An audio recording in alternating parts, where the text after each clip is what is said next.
In simple words, a small change somewhere can cause a large change somewhere else.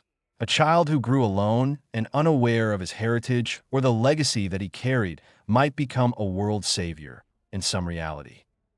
But what happens when someone holds the hand of a child rejected by the very place he is protecting?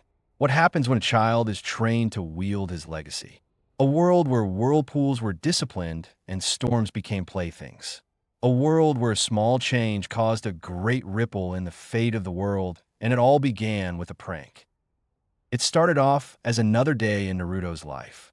Got up and had ramen for breakfast, went to academy, and had a fight with Sasuke. After the academy, he went to train some more, and after that he decided it has been some time since he last played a huge prank on the villagers. There were of course some small happenings here and there, but nothing huge and grand, and he had an idea exactly what to do. Something strange occurred today. After Naruto painted the Hokage monument again, and in a grand spectacle when he announced himself as the perpetrator. The Chunin started chasing him, but they were more vicious this time. Instead of giving up after an hour or two, they kept searching for him, and there were no more places to hide. So he started running and kept running and running for as long as he could keep it up. Once he was sure that they were not chasing him anymore, it was already dark and rain was also starting. He had no idea where he was. It was a cold night, and he needed to go back to the village as soon as possible. The only problem was he didn't know where in the world he was. He kept running, and now he didn't know where he ended up getting. While Naruto searched for a way back to Konoha, he found an old shrine or a temple instead in the forest. It was very old and had a huge symbol on its door and above it. It was the same symbol that every Konoha shinobi wears. Naruto himself has this symbol on his clothes. Maybe he should spend the night here and search for Konoha tomorrow. It was not like anyone was waiting for him at home. The very thought drained Naruto of all his remaining energy, and he decided that he would spend the night here in this old-looking shrine. The moment Naruto entered the shrine, he knew something was off about this place. It was not creepy, but kind of gave a vibe that said stay away from here. But Naruto felt that he was safe here, safer than he was in Konoha. The place had a lot of drawings on the walls. From the inside, the place was very well like someone was taking care of it. There was no dust or even cracks in the wall. There were many scrolls here too, which Naruto might read later because they might have some super techniques. There was a huge stone table in the middle like an altar. But the most weird thing was the masks that were lined up on the wall. There were a total of 10 of these masks. All were equally creepy, but among them there were two that interested Naruto the most. The Tengu mask and the one which looked like some sort of monster. Naruto went ahead and took the Tengu mask, and the moment he did, a large wave of energy was sent from it. All the walls lit up, and there was a strange feeling inside of him too, like something was calling him. A smell of salt and sand filled him. He saw visions of a land far away from here, of peoples that were like him, but he never met, of the ocean, storms, and whirlpools. His hand moved on his own, and he placed the mask on. His tears suddenly started forming in his eyes as the feeling of longing filled him and his world turned upside down. Maybe Naruto should have stayed away from that place, or he should have gone straight to sleep. But this small decision here to visit the shrine changed Naruto and his destiny and the destiny of the entire shinobi world. Whether it be good or bad, only time will tell. This is the tale of Naruto Uzumaki, the prince of the ocean, of storms and whirlpools. And it all started with a prank. Naruto was 5 when the orphanage kicked him out and he was given his own apartment. He was 6 years old when he entered the academy, and he was 7 years old when he realized that everyone hates and fears him for some reason, whether they be children, adults, or even his teachers. The only one who shows any kind of affection toward Naruto is the Hokage, but even his visits got less and less as time went on, and now he only visits once a month to give him the monthly allowance. While the whole village hates him with a passion, they couldn't do anything to him because of some kind of fear, so they ignore him, refuse him services, and verbally assault him. There have been some physical accidents too, but Naruto learned very quickly he is not safe outside his apartment after 7. He thought long and hard about why they would treat him like this. Every day he asks himself why they would do this to him. Who were his parents and were they? Did they also hate him like the villagers? Did they abandon Hai because they didn't love him, or are they really dead like the Hokage says? And the only person he can ask this to refuses to answer. Demon that was written on his door when he returned from the academy. It was a word he often found associated with him. The Hokage wanted to remove it immediately, but he stopped him. What's the point of removing it? Someone will put it there again. It's not like he doesn't hear it at least 1,000 times a day. Now, whenever he goes out or comes back to his apartment, the word glares at him, saying no matter what he did, he will always be a demon. And now, when he is 9 years old, he finds out why he is a demon. Why do they hate him and who he really is? And it all started on that day. Hiruzen was old. It is a fact that he accepted long ago. He should be enjoying his retirement and guiding the next generation, but instead, he is Hokage once again because the village needed him, and as things stand, maybe only his death will free him from this seat. His second term as Hokage is filled with nothing but regrets, whether it be the Uchiha incident or the Kumo incident. Although he avoided war both times, he also had to lose innocent lives, all because of greed and a hunger for power. Sometimes he thought maybe things would have been different if Minato was here. He would have handled the situation better than him, but it was all just thoughts of an aging man, and thinking of Minato, he thought of his biggest failure, Naruto. He has failed the boy so much that he couldn't even face him now. Every time he visits, he is reminded of both his parents. The red and fiery hair gives the sense of Kushina, and his face is all Minato, especially the eyes. Whenever he visits, he is bombarded by the same questions. Where are my parents? Who are they? Why do they hate me? And he has no answers to give. So he keeps silent, hoping that with time the boy would stop questioning him the hard questions. And he does stop, and that gives him even more pain. The boy is smart like Minato, but with the personality of Kushina. He has inherited the best of both his parents. He was a happy and energetic child, pranking the villagers here and there, but as time went on, he became more and more subdued. His grades suddenly started improving, his ninja talents also took a shine, and now he is among the top students in the academy, only behind Sasuke, Uchiha the topper of the class. And that mask. How could he forget the mask that Naruto now wears everywhere he goes? He might even wear it when sleeping. The first time Hiruzen saw the mask, he knew it was not any ordinary mask that you could find in any toy shop in the village. It was different from all the masks that even Umbu wore to hide their identity. It gives a cold feeling like if you touch it, you'll regret it, and somehow Naruto isn't affected by it at all, and seems to like it a little too much. Some say that he has been possessed by the demon, and some are too afraid to say anything. People still avoid him like a plague, but instead of lashing out at them, Naruto too avoids them. Naruto's whole day consists of going to the academy and training. There is nothing in between. What could he even do when he has no friends to play with, no family to enjoy his free time with, so all he does is train with vigor never seen in it before. Hiruzen should be happy that Naruto is less problematic nowadays and focused on his studies, but all he feels is this foreboding feeling that they have lost Naruto completely. Instead of him being proud of Naruto's achievements in the academy, he just wants to stop the boy and ask him what is wrong with him, that he can trust him and tell him everything, but he even has lost that right. And it all started on that day. Irika always wanted to be a teacher, to guide the next generation and make sure that they not only became great ninjas, but also a good human being, and that's why he is always trying to improve both as a shinobi and as a person. This is the reason that he is thinking of doing something about Naruto's strange behavior. Some years ago, just like everyone else, he also avoided the boy like a plague, but not because he hated the Nine-Tails Fox, but because Naruto reminded him of himself. He also was a prankster and wanted to prove to everyone how great a ninja he would be, just like Naruto, and then that curse night came and changed him forever. He lost both his parents and became an orphan just like Naruto. So when he first became the sensei of Naruto's class, he made sure to avoid him completely, and Naruto tried again and again to prank him, to just get his attention, but he failed every time until it all stopped. Now Naruto doesn't prank anyone, doesn't cause any sort of trouble. He doesn't even bunk classes anymore. Naruto comes to the academy daily and on time. He studies hard and practices everything like his life is dependent on it, and slowly the results come from his hard work. Now Naruto is one of the top students with top grades and great skills. Not only his studies have improved, but his lifestyle too. He now brings lunch every day and is always something healthy. His clothes are always clean and of great quality for a ninja. His hygiene has also improved. On one hand, Irika is very proud of his student's sudden upgrade.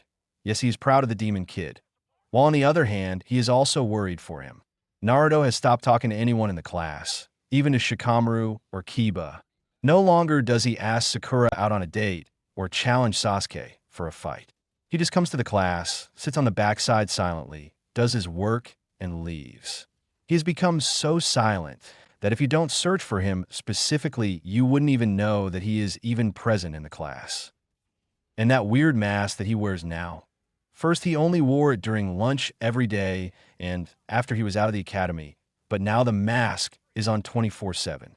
It is a weird-looking mask, and somehow Naruto has found it cool enough to be wearing it forever. His classmates even stopped making fun of it, because clearly Naruto wasn't affected by it at all. So now, as Irika sits in his class thinking of what to do with Naruto and his sudden strange behavior, somewhere a boy is being trained to fulfill his legacy. Blood and tears. That was the last thing that Karen remembered of her mother. Blood poured out of her mouth as she took her last breath, and tears ran down her eyes as she looked at Karen one last time. As long as she could remember, her mother was the only person who loved her and cared of her. Her dad died while protecting her mother when she was pregnant from some shinobi who wanted to capture them. And after that, her mother took shelter in the hidden grass village, and the only thing they cared about was their special ability to heal others. And so they used her mother to heal others until she was nothing but a hollow puppet following their every order, and even then they didn't let her go. Only in death did she find her peace. On one hand, she was sad that her mother was dead, and on the other relieved that at least now she was free of her tormentors. After her mother died, Karen had fled the village so that she could escape the same fate as of her mother, but she was caught before she could even cross the border, and then he came. A man who is nothing like a human. A powerful and dangerous person who single-handedly killed all the shinobi chasing her. He looked at her and immediately knew that something was special about her, that she was an Uzumaki, and offered her refuge. He promised her power to defend herself, and in return, he only wanted her loyalty, but Karen's loyalty only lies with one person, and he doesn't need to know that. All Karen needs to do is survive and become strong enough to search.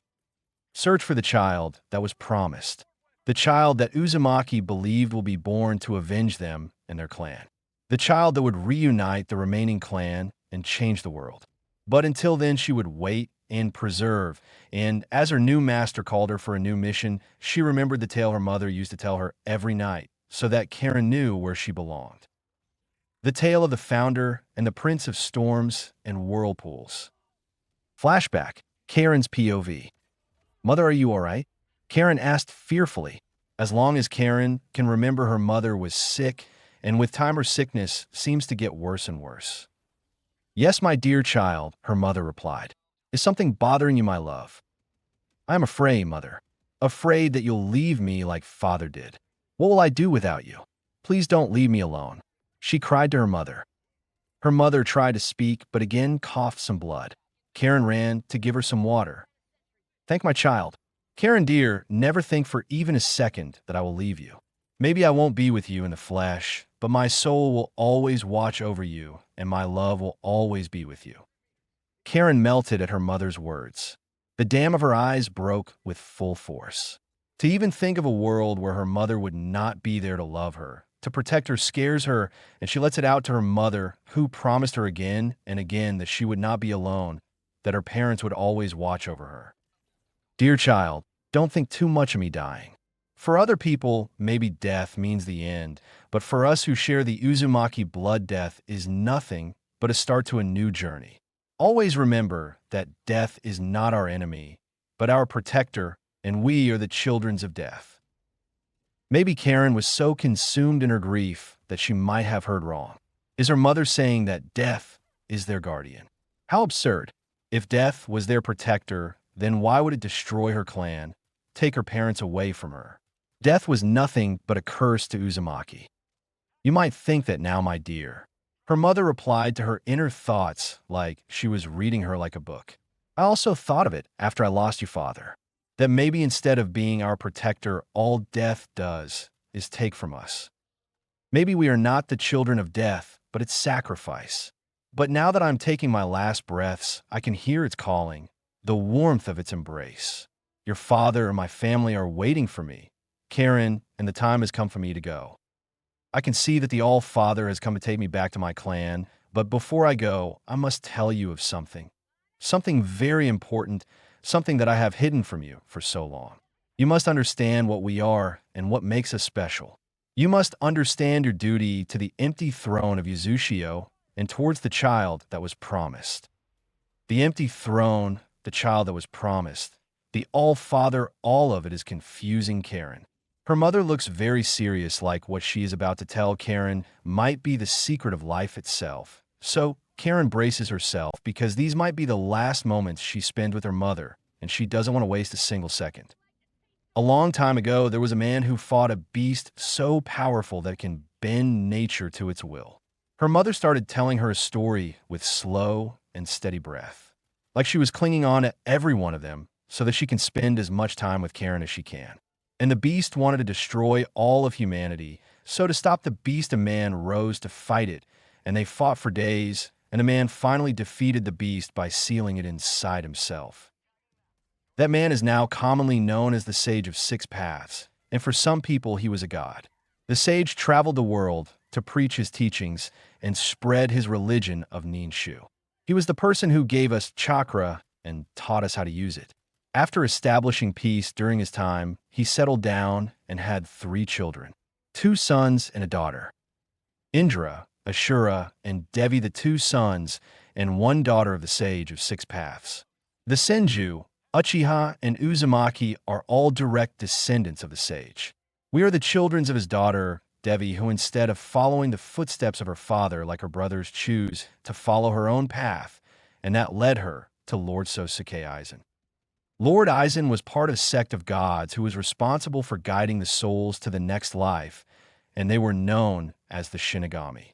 The Shinigami were gods who never interacted with humans because humans could not see their real form. All they saw whenever they looked at any Shinigami was a demon because the gods didn't want the death gods to interfere with humans, so they stayed away from them. But upon meeting Lord Aizen, Devi saw the real face of Lord Aizen, not the face of a demon, and that fascinated Lord Aizen. How can a human see his real self? And this fascination led Lord Aizen to Devi again and again.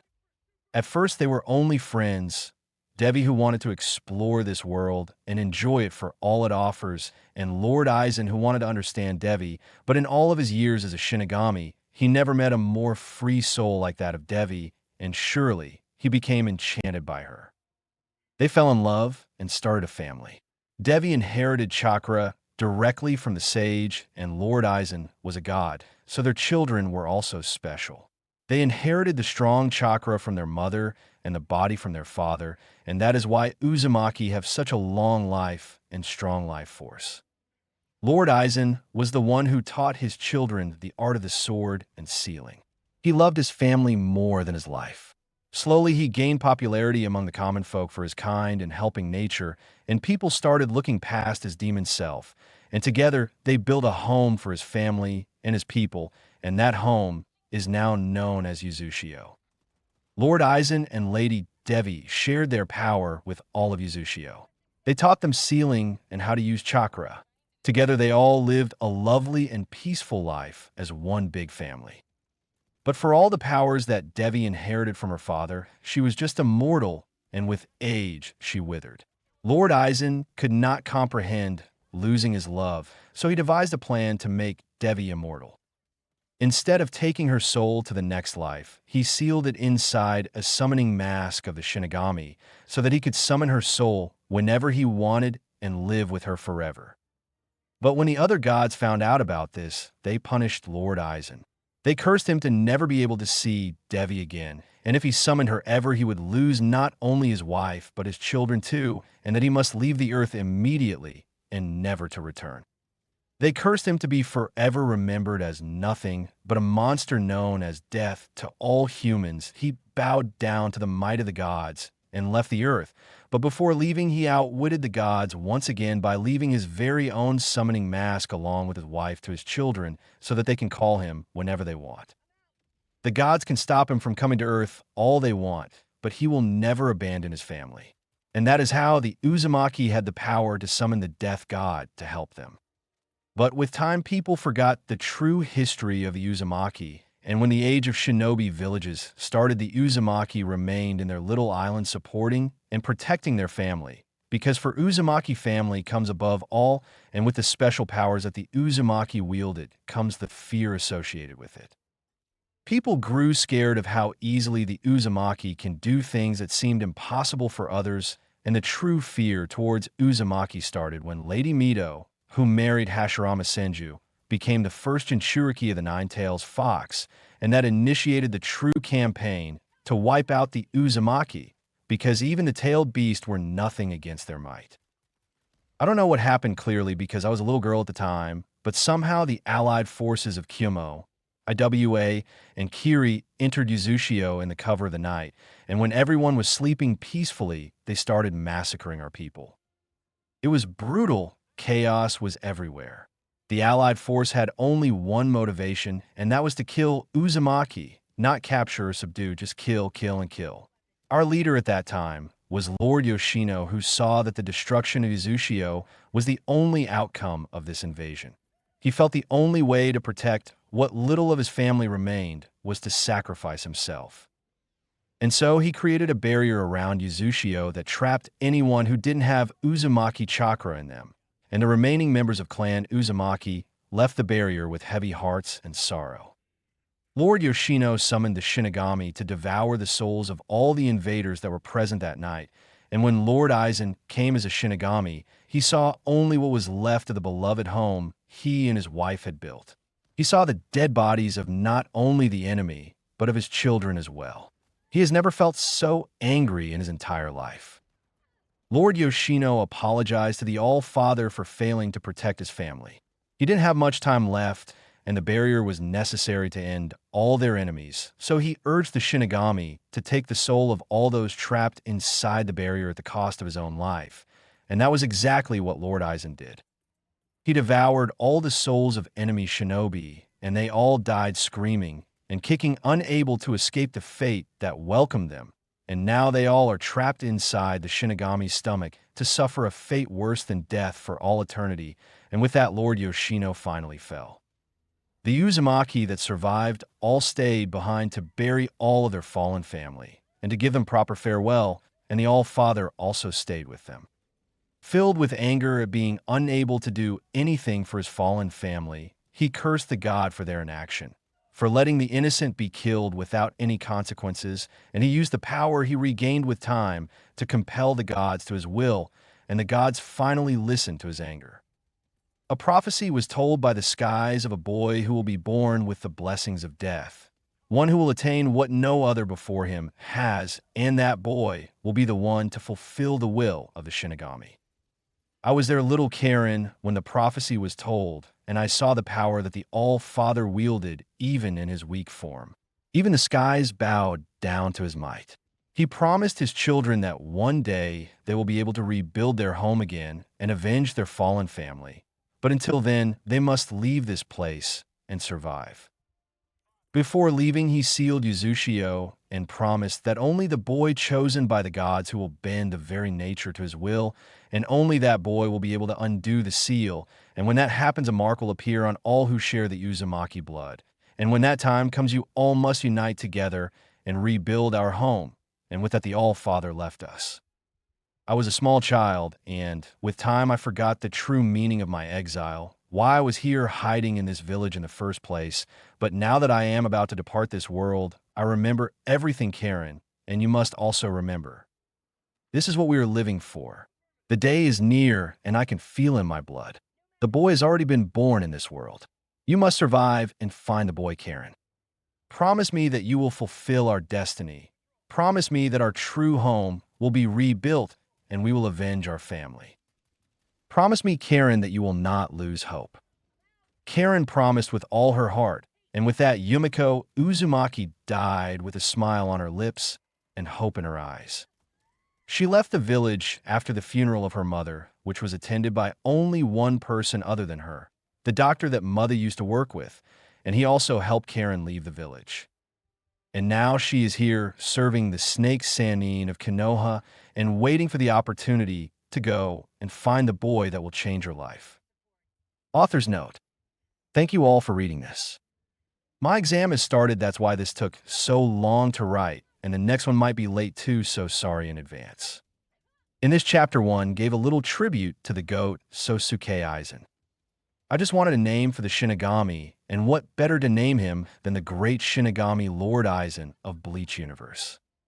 First of all, this is not a crossover with Bleach, and this story will not use any of the Bleach powers like Bankai.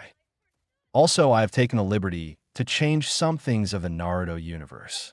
Indra and Ashura were inspired by Hindu mythology, so I made up a little sister for them, Devi, who is also inspired by Hinduism.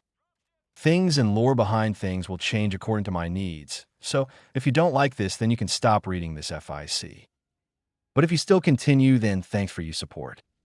That's all for now. God bless you all. Flashback. He thought he was going to die. The moment he wore that mask, everything seemed to get sucked inside it, including him, and he never wants to experience that again. The walls of the shrine all lit up automatically, and he could clearly see everything.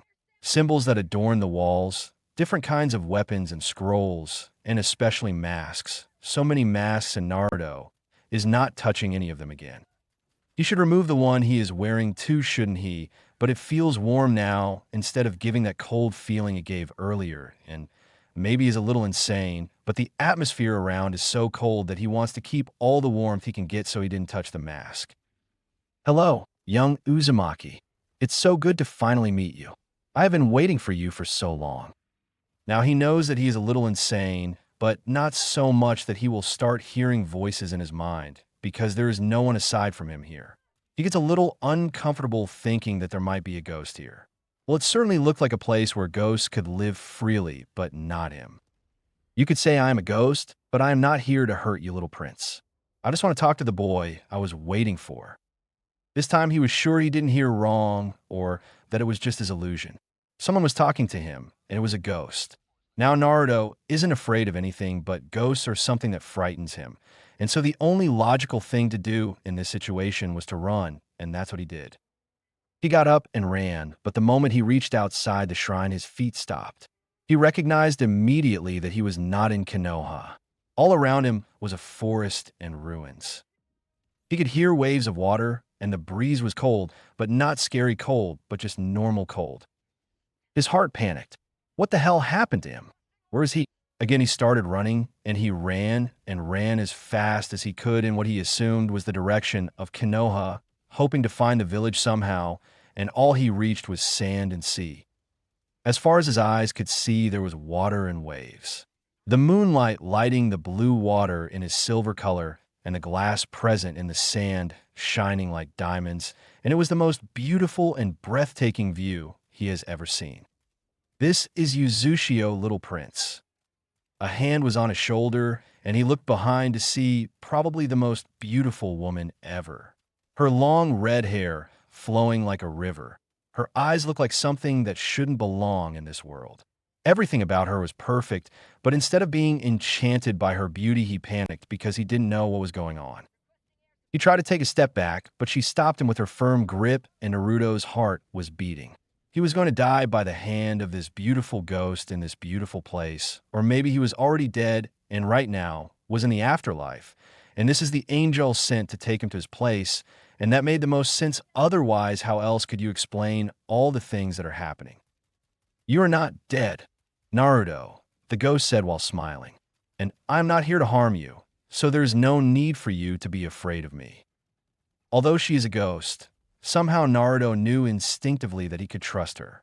He doesn't know why, but somehow he feels like he already knows her, so, against his better judgment, he calmed his nerves by taking some long breaths and asked the most important question. What is happening to me? Where am I? What is this place? And who are you? She smiled and sat down on the sand.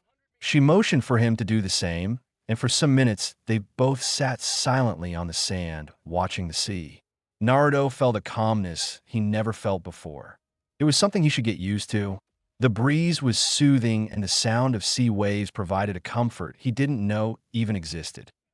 In Konoha, he never felt so calm. There was always a form of chaos surrounding his life when everything was silent. When there was peace, all Naruto felt was loneliness and misery. Even his dreams were full of them, so he always surrounded himself in mayhem, because he didn't want to give himself the time to be at ease. But here it was different. The thoughts that normally plagued his mind didn't bother him here. He finally felt like this was the place where he belonged. I know you have many questions, little prince, and I will tell you everything about who you are. Who am I? You don't have to be afraid of me or of this place. All we both want is for you to understand us and yourself so you can finally understand who you really are, the lady told him in an almost angelic voice. If Naruto ever thought of angels, this would be how they looked and talked. It was calming listening to her. He didn't feel agitated like he does in Konoha, so he nodded his head in acceptance, motioning her to continue while he listened to her beautiful voice in this beautiful place. First of all, my name is Devi Uzumaki. I am the daughter of the Sage of Six Paths and founder of the Uzumaki clan and Uzushio. I am here to tell the story of the beginning and fall of our home Naruto. And it all started when Naruto listened intently, not focusing on anything other than her. She told him about Lord Aizen, the Sage of Six Paths, the tailed beasts, and about his clan. He had a clan which was destroyed by people who were afraid of them, like the people of Konoha are afraid of him. Naruto knows what hatred and fear could do to a person, and now he understood why he was hated the way Konoha hates him. It is because of what he carries inside him, the Nine-Tails Fox. Devi told him about what happened to the tailed beasts after she died, and how they were once free and shinobi enslaved them only for power. She told him about his mother, and how she died while fighting to save her son. She told him about the fall of Uzushio, and that there are still Uzumaki people scattered around the world hoping to come back to their home, but too scared of the world that rejects their very existence. She told him how he was the son that was promised by the gods to rebuild Uzushio and bring their clan back together. She told him about what it means to be a Jinchuriki in this world and what the tailed beasts really are. She told him about herself, and he was able to meet her. All this information was too much for Naruto. He went from just an orphan hated by everyone in Konoha to the Jinchuriki of the Nine-Tails Fox and the Prince of Uzushio in mere moments, and it was too much. It overwhelmed him in a way he never felt before. The feeling of all those people he lost, their sadness and cries filled him. The rage that Konoha hated him even after he was used to save their lives was too hot to control. The burden of knowing that it was his duty to rebuild and regroup his clan and make sure that they're safe this time around against anyone who tries to harm them was too much for him there at the moment, and Naruto just couldn't take it all at once, and for the second time in a day he passed out. Devi took Naruto into her lap after he passed out. She knew it was too much for the boy, but there was no other way. He had to know all the truths that had been hidden away from. He must know the burden that he carries every day, and he must also know the duties he has to perform as the Prince of Uzushio. When Naruto woke up, he was in the same place as before. The only difference was now he was sleeping in the lap of Devi. He immediately got up after regaining his conscience. Devi didn't react to his sudden movements. She was sitting as though he wasn't moving at all. There was no change in her expressions. She just sat there looking at the sea. I know it is too much for you to bear, but this cannot be avoided. You must know who you are, for it has been hidden far long from you. This sea, this island, it all belongs to you, and you belong to them, little prince. A tree cannot harbor whirlpools. It only belongs to the ocean. Now, when you know everything, you must decide what you should do. Whether to fulfill your destiny and bring the clan back together, or remain in Konoha and try to prove that you are more than what they think of you. No matter what path you take, the storms and whirlpools will always be there for you. They are yours to command, and they will accept you every decision. I'm leaving for now because I know you need some time alone to think things through, but remember, whatever decision you make, I will always support you, Naruto. And just like that, he was again inside that shrine wearing the Tengu mask. Naruto thought it was all a bad dream, and he just woke up from it, but the sensations inside his body were telling him something else.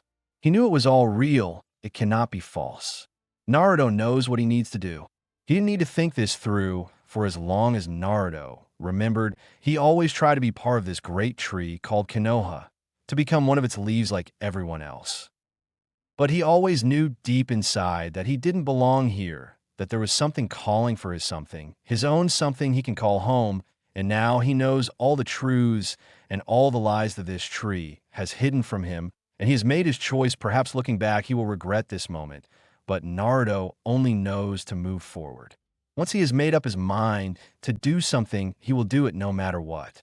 Look out, world, the Uzumaki are coming back. Naruto got up from the shrine and took the Tengu mask with him back to his apartment. The rain had stopped and it was nearly morning. He took a long sleep, not even going to the academy that day. Well, he was tired as hell, so anyone will forgive one day of not going to the academy.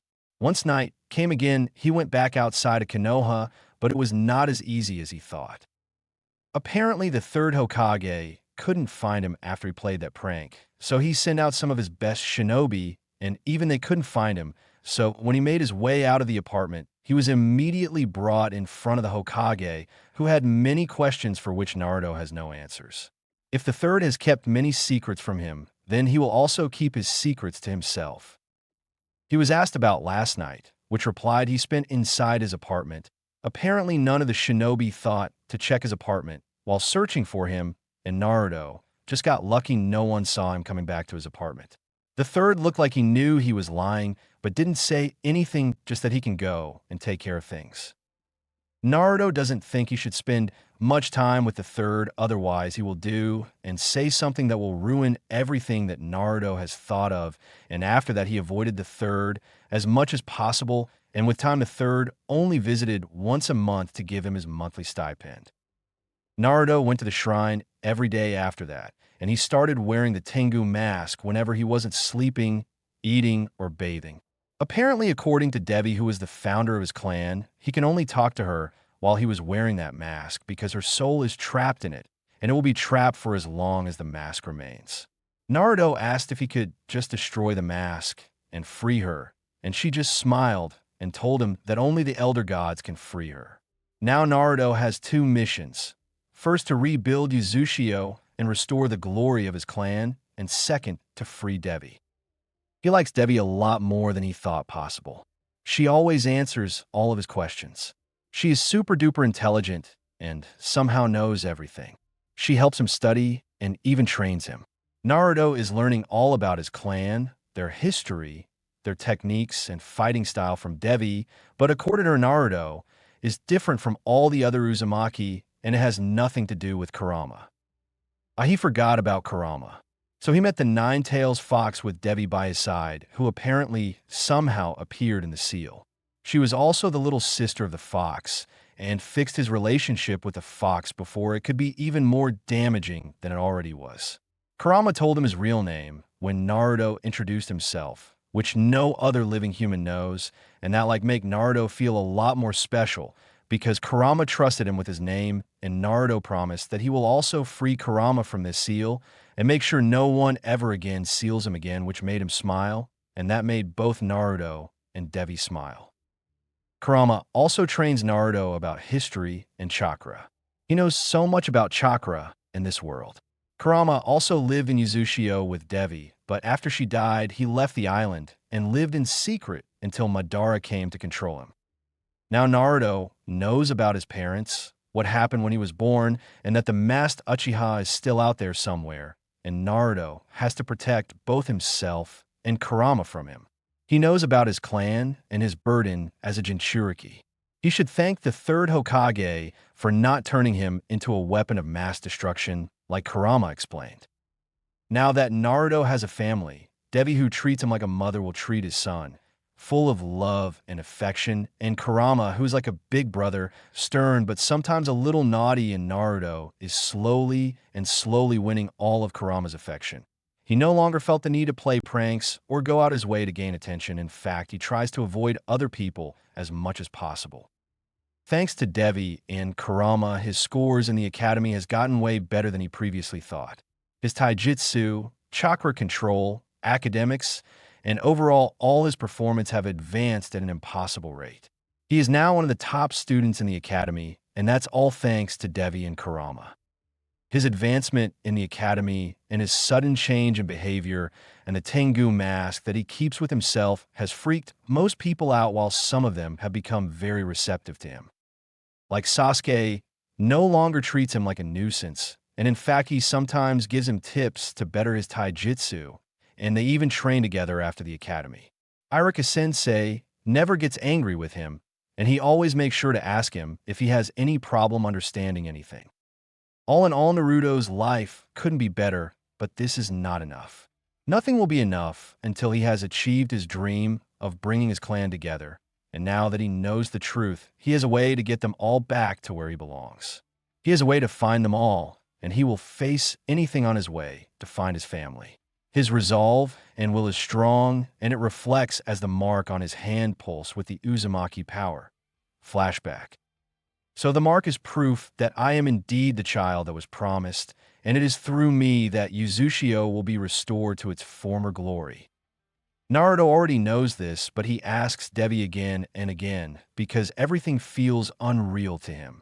Some time ago, he was just a normal boy hated by everyone around him, and suddenly he is the hope of an entire nation waiting for his arrival, and it feels burdening. Naruto wants to restore Uzushio and bring the clan back together, not because of some prophecy, but because he wants to do it. Devi agrees with him, saying that he should only go where his heart takes him, so there's no pressure there, but still knowing everything that Devi has told him has shaken him, that he couldn't believe everything to this day. Every morning he wakes up thinking that this might all be a dream and reality will kick through soon, but every day Devi is present there. So is Kurama and the mark in his hand. The Uzumaki swirl present in his arm feels so much more than a simple mark. It feels ancient and powerful. It feels sentient, like it is calling to him, saying something he couldn't understand. He feels the mark is trying to lead him somewhere, or to something like it wanted Naruto to know something, but he couldn't for some reason. He tells this much to Devi, who nods her head in understanding. Listen, Naruto, you're not a normal child, and neither are Uzumaki. Uzushio itself isn't normal. When I created our home there with Aizen, we used all of our knowledge and power to make it as perfect as possible.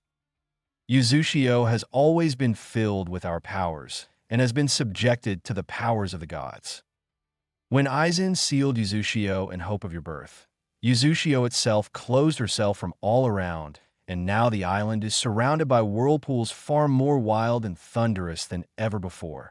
The only reason you were able to enter Uzushio when you summoned me was only because of who you are and what you meant to both of us. The Uzushio that you saw that day is not what it is supposed to be, and only you can bring back her true beauty out for everyone to see. Uzushio is weeping for her children like I do. Uzushio is waiting for you like every other Uzumaki, and that mark on your hand is proof of that.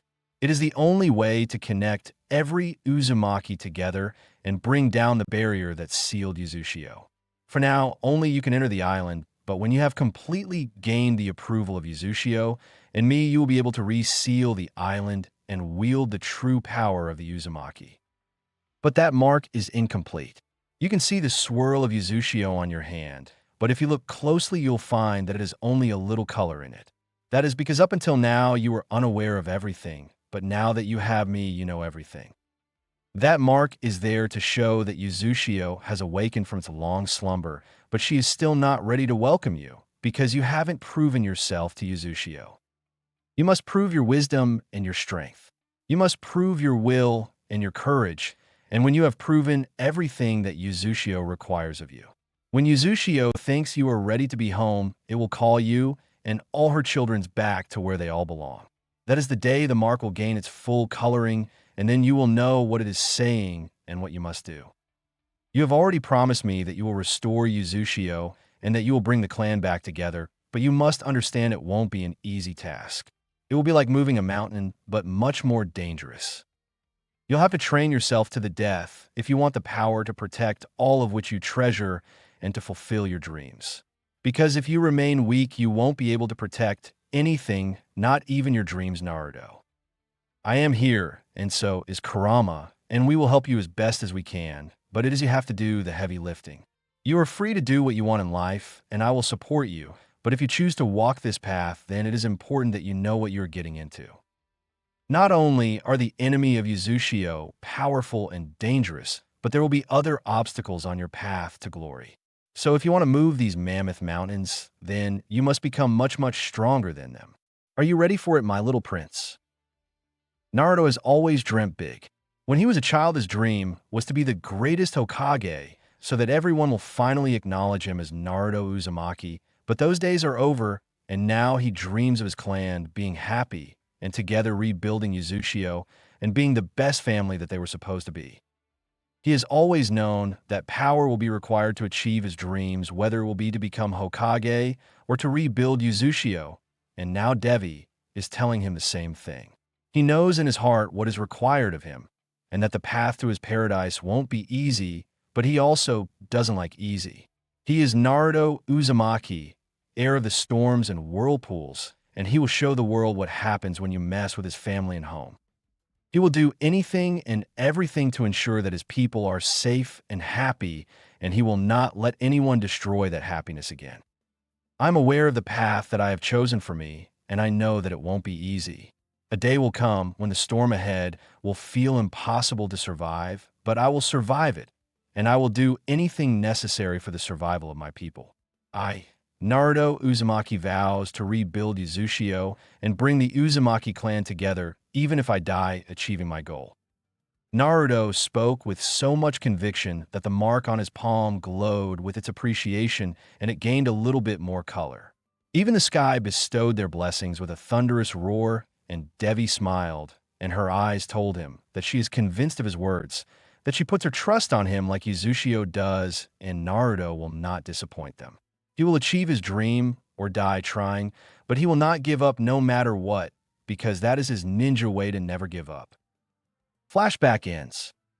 A year and a half has passed since Naruto met Devi and Kurama, and his life is getting better and better every day. Now not only he has people he can call family, even if one of them is a 1,000-year-old ghost or the other one a giant fox made up of chakra for Naruto, they are more than enough to be his family. But he now knows almost everything important about himself. The truths of his life have been hidden by him for far too long, and all the important choices were made for him, but not anymore. Now he will decide what to do with his life and what dreams to follow. He has already decided what he is going to do in this life, and he is working towards that goal. In the past year, his relationship with some people of the village has improved much more than what he previously thought, and some have taken a fall from what they were. Iruka-sensei has become a constant in his life now that he takes his studies more seriously and started working hard to become much better than he previously was. His improvement has only shown Iruka-sensei that Naruto is serious about improving himself, and he is helping Naruto with his studies much more than any other student in his class. No one has ever shown Naruto favoritism, so to know that you are the favorite student of your teacher is quite the feeling, and Naruto likes feeling like this. Iruka not only helps him during the academy, but sometimes he even comes to Naruto's apartment to drop some books or scrolls that Naruto might need, and even does shopping for Naruto after realizing that he can't buy proper things himself from the villagers, and Naruto is very grateful for everything that he has been doing for them. While on the other hand, his relationship with the Hokage has taken a turn. Naruto no longer trusts the old man the way he previously did, but he still didn't hate him. Previously, the third was the only person to show Naruto any kind of affection or kindness, and because of that, he had a special place in his heart. But now that all the secrets are in the open, every time he sees the third, he feels the same hurt he felt the first time he learned the truth of his life. So Naruto keeps his distance from him. He stopped going to the Hokage office unless absolutely necessary. Even the old man has sensed that something has changed between them, so he also respects Naruto's choice and only visits him to give his monthly allowance. He also expresses his happiness on knowing that Naruto is improving in his studies and his belief that he will surely become a great shinobi one day, and he might not show it, but it fills Naruto with happiness knowing he has made the old man proud. Speaking of changed relationships, the thing that surprised him most was the sudden change in behavior that Sasuke showed him ever since he started focusing on his studies. It all started slowly with Sasuke treating him better than before and giving him taijutsu tips while sparring. Then he invited him to train together after the academy, because according to Sasuke, there was no one in the academy who challenged him enough before Naruto started improving, and now they both can train together to improve their skills. He even invited him to his clan compound to use the Uchiha training grounds, which was a huge deal considering he never talks about his clan with anyone, and so Naruto accepted it all without any fuss. While Devi and Kurama can train him about chakra and Uzumaki arts, he needs someone to help him in his physical training, and there was no one better than Sasuke in his class, and Naruto might have rejected his help before thinking he was just looking down on him, but now he understood things better, and he isn't going to refuse any help that might help him achieve his goals. While they trained together almost every day, they also started sitting together in the academy. It was actually Sasuke who insisted that they sit together because Naruto provided him a shield from Sasuke's fangirls.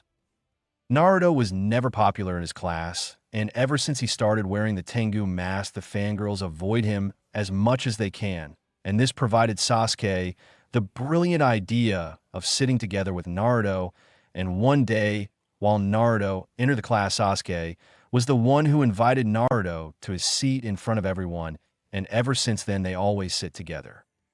They never spoke to each other unless necessary because either Naruto is focusing on his lectures or he is busy with a conversation with Devi or Kurama, and Sasuke doesn't feel like talking to anyone. This gave Naruto the perfect place to spend his time while in the academy. Some of the fangirls were even angry that Naruto seems to get along with Sasuke, while they couldn't, and Sakura was the one who seems the most displeased. She even thought of berating Naruto and punch him in the face for taking seat next to her precious Sasuke. And while Naruto doesn't hate, he also doesn't like her anymore, and he will also not tolerate any kind of demeaning attitude towards himself, and that's what he did when Sakura tried to punch him. He caught her punch and told her to leave him alone. His tone was cold like ice, and Sakura understood that this was not the old Naruto that will tolerate the abuse that others give him just because they think he deserves this. She ran away with her tails between her legs. Even though none of them will say it out loud, they have become friends. Sasuke always waits for him to come and start training, and Naruto always makes sure that he doesn't cross any line with Sasuke. They both are in a friendly relationship that is beneficial to both of them. And that's what has become Naruto's social life. With Iruka, Sasuke, and the monthly visits from the Hokage being the constant presence in his routine. The only thing he did daily was to visit the Ichiraku ramen. They always knew who he was, but never treated him like the rest of the villagers, and so Naruto will forever be grateful to them, and their ramen also tastes like heaven. His visits to Ichiraku served a dual purpose. One was to eat their ramen, and another was to constantly thank them in the ways that he can for all of their kindness. He will never forget the day when Tucci offered him his first bowl of ramen because he was hungry and couldn't afford to buy anything. That's just what he is doing when he is not talking or training with his family. His training has improved significantly because he is now being trained in ways of the Uzumaki. Naruto is different not only because he is a Jinchuriki, but also because he is an Uzumaki. According to both Devi and Kurama, his chakra is different from any other Uzumaki they have seen. It is much more dense and powerful from even some Chunin from this village, and it also tends to work differently than other people's, and only Devi understood the reason behind it. According to her, he's been exposed to Kurama's chakra ever since he has been conceived inside his mother, not only that when he was born he was immediately exposed to the power of the Shinigami and the Nine Tails was sealed inside him. The seal that his father used made sure that little bit of Kurama's chakra will be constantly leaked into his own chakra system. And as a result of all this, his chakra changed from just a normal Uzumaki child to be more like a Biju. Biju were made up by dividing the Jubi into 9 forms, and because of that, not only they have the chakra of the Jubi, but also its connection to nature. According to Kurama, even if you combine all the 9 Bijus, they wouldn't even be half as powerful as the Jubi, because it was being made up entirely of natural chakra. Chakra is given to humans by the Sage of 6 Paths, but that doesn't mean it didn't exist before that, as Jubi is the example of that being made of pure chakra. Chakra was present everywhere, in every aspect of nature. Humans just didn't know how to get that and use it. But when the Sage of 6 Paths shared his chakra with humans, not only it provided them with the ability to use chakra, but it also connected them with nature. The sage used chakra in its purest form, and he became one with chakra itself. And that is the reason he was able to achieve such a feat. The chakra he shared was not to give them the power, but to understand each other. The chakra that his disciples received was as pure as a Biju chakra. Just pure raw chakra, and that gave them the connection they were lacking. With time, their bodies adapted to the natural aspect of chakra and mutated to accept it as their own part. And when that happened, it gave birth to the bloodlines that we now know and why their children inherited the power shared by the sage. But with time, people forgot about the sage's teaching and what the real purpose of chakra was. They only thought of it as a power source and became too reliant on it. They only thought about destruction when it comes to chakra, and this diluted their chakra qualities. The Uzumaki have strong chakra, because while they were shinobi like another ninja, they did not limit themselves to using chakra for fighting only. They used seals and created seals, something that is as pure and fascinating as chakra itself. And because of that, they were able to maintain their chakra qualities much longer than other humans. Naruto's chakra is much more powerful and universal, in the words of Kurama, than even the strong Uzumaki.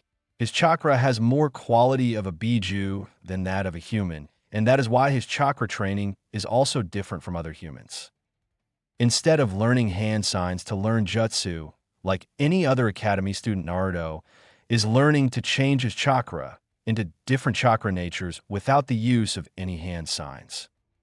A Biju doesn't need a hand sign to use its power. They can manipulate their chakra to the extreme and have perfect control over it, even when they have such large amounts of chakra, and the reason behind is they understand their chakra much more than any human understands theirs. Naruto needs to do the same. To perfectly control his chakra, he first needs to understand it, and the first step to do this is to learn the nature of his chakra, which is what he is trying to do today. Chakra was derived from nature, and because of that, it will always have an inclination towards nature. The 5 basic components of nature are air, fire, water, lightning, and earth. Without these aspects of nature, it cannot survive, hence why every shinobi who uses chakra is affiliated to one of these natures, and that is what we call your chakra nature. It can be different for different people. Sometimes you inherit the chakra nature of your parents. Sometimes you are born completely different from them. Some people have multiple chakra natures, mostly in the cases of bloodline wielders. If you have a chakra nature associated with fire, then you'll be able to use fire jutsu much more easily than that of any other nature, but that was not always the case. When my father shared his chakra with his disciples, even they showed their inclination towards different chakra natures and decided to master them first before trying to learn other natures.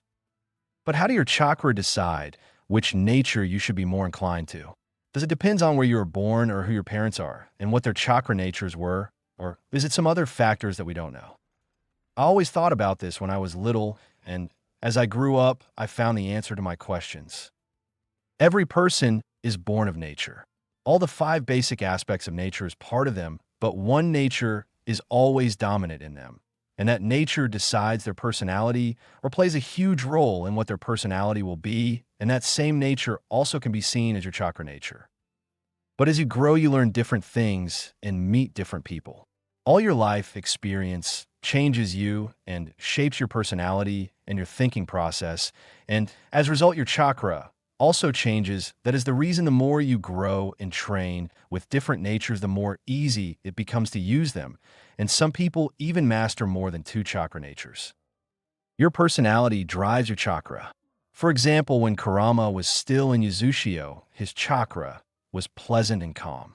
It was warm and welcoming, but now after experiencing so many years as a slave of humans, his hatred has also grown, and so his chakra changed to much more volatile and cold. With this, we can conclude that to fully understand and to gain complete control of your chakra natures, you need to first understand yourself and your personality. What do you like and why do you like it? What do you hate and why? What makes you angry and what makes you happy? What is it that you want to achieve?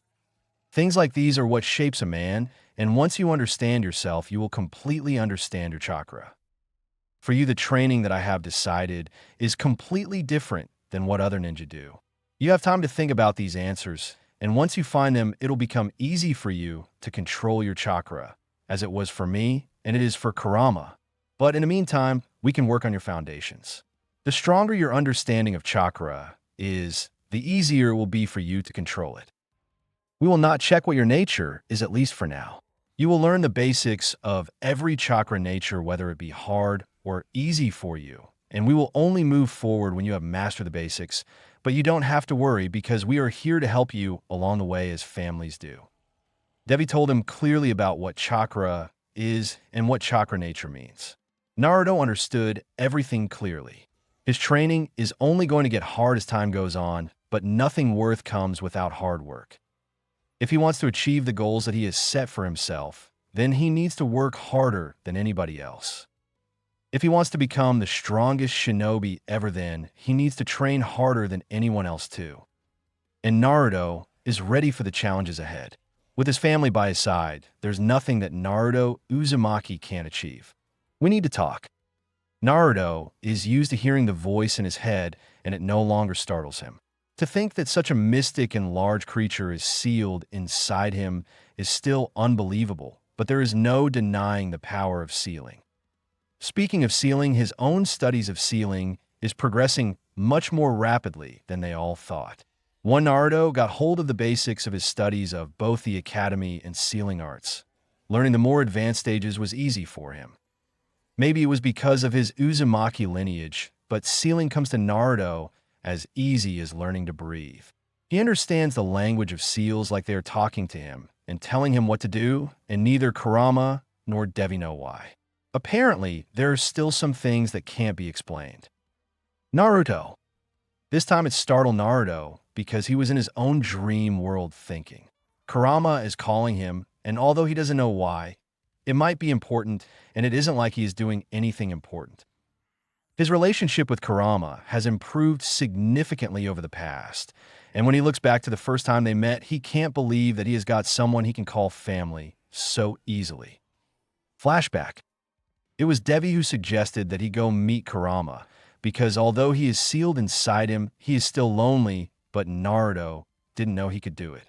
How could you go and meet someone who is jailed inside humans for nearly a century and just talk to him while you are in his current jail? He voices his concerns to Devi, who assures him that as long as he is truthful and doesn't do anything to betray Kurama, he has nothing to fear. Trusting Devi, he follows the instruction Devi gave him to enter his mindscape with Kurama. Taking a deep breath, he focuses on the seal and its core. He feels a slight sensation and opens his eyes. It is not anything like he imagined. It is a sewer. His mindscape is a sewer filled with water, and there in front of him stood the cage that holds his family away from him. Kurama might be a monster to everyone around him, but to Naruto, he is Devi's big brother, and that makes him Naruto's family. Whether Kurama likes him and not Naruto will not be affected by his nature or words, and just like he has willed himself to free Devi from that mask, he will free Kurama too from this jail and protect him from anyone who tries to harm him. Hello, my name is Naruto Uzumaki, and I have come here to meet you. So how are you? He called from where he stood. He couldn't see anything inside the cage. It was all pitch black. Slowly, 2 slitted eyes opened from inside the cage, and suddenly the cage lit up. There in all its glory stood the nine-tailed fox, swinging his tails freely. I know who you are, but why have you come here? And why do you care how I feel? Kurama's every word felt like a thunderous roar. He is so much bigger than Naruto previously thought. He stood his ground, even though his heart was pounding so hard it might burst out of his body. Naruto calmed himself and looked at his family. How many years has it been since he saw the outside world, smelled the fragrance of flowers, or drank from a river? How long has it been since he did anything of his own free will? Naruto looked directly into the eyes of the so-called nine-tailed demon fox and saw the anger towards everything that existed. He saw the bitterness towards his own disability to do anything to free himself, but he also saw the sadness that surrounds him. This is a being who is chained simply because of his power and by his own family no less. Naruto thought his life was miserable, but it was nothing compared to the one that was in front of him. Instead of seeing the giant fox that everyone saw, he saw the injustice that ignorant fools have done to him. He saw the grave mistake committed by those who came before Naruto. He needs to fix this before it is too. No, it is too late, and he needs to minimize the damage, or they all will be doomed. Devi told him what powers the Biju wield, and if humans didn't accept that what they did to Biju was wrong and apologized, then a day will come that they will surely regret their choices. A single tear left his eyes, seeing his family going through such torment just because of greed and fear. Devi told me about you. I met her through the Uzumaki mask that Lord Aizen left behind. She told me everything about me and you. He finally replied to Kurama after a long pause. To think that the hunger for power can take such a turn, slaving another being just because you didn't understand his nature or powers. Naruto felt an anger he never felt before, even for himself. How can someone think of themselves so highly that they will decide who deserves freedom? To think they will torment someone just because they are different, just like they did to him. He saw his family suffering in front of him and unable to do anything. Naruto never felt such hatred for anyone before like he felt now. Kurama watched everything silently. Hearing the boy's words shook him. He thought back to the little girl the sage gave birth to, and how she was much different than her siblings.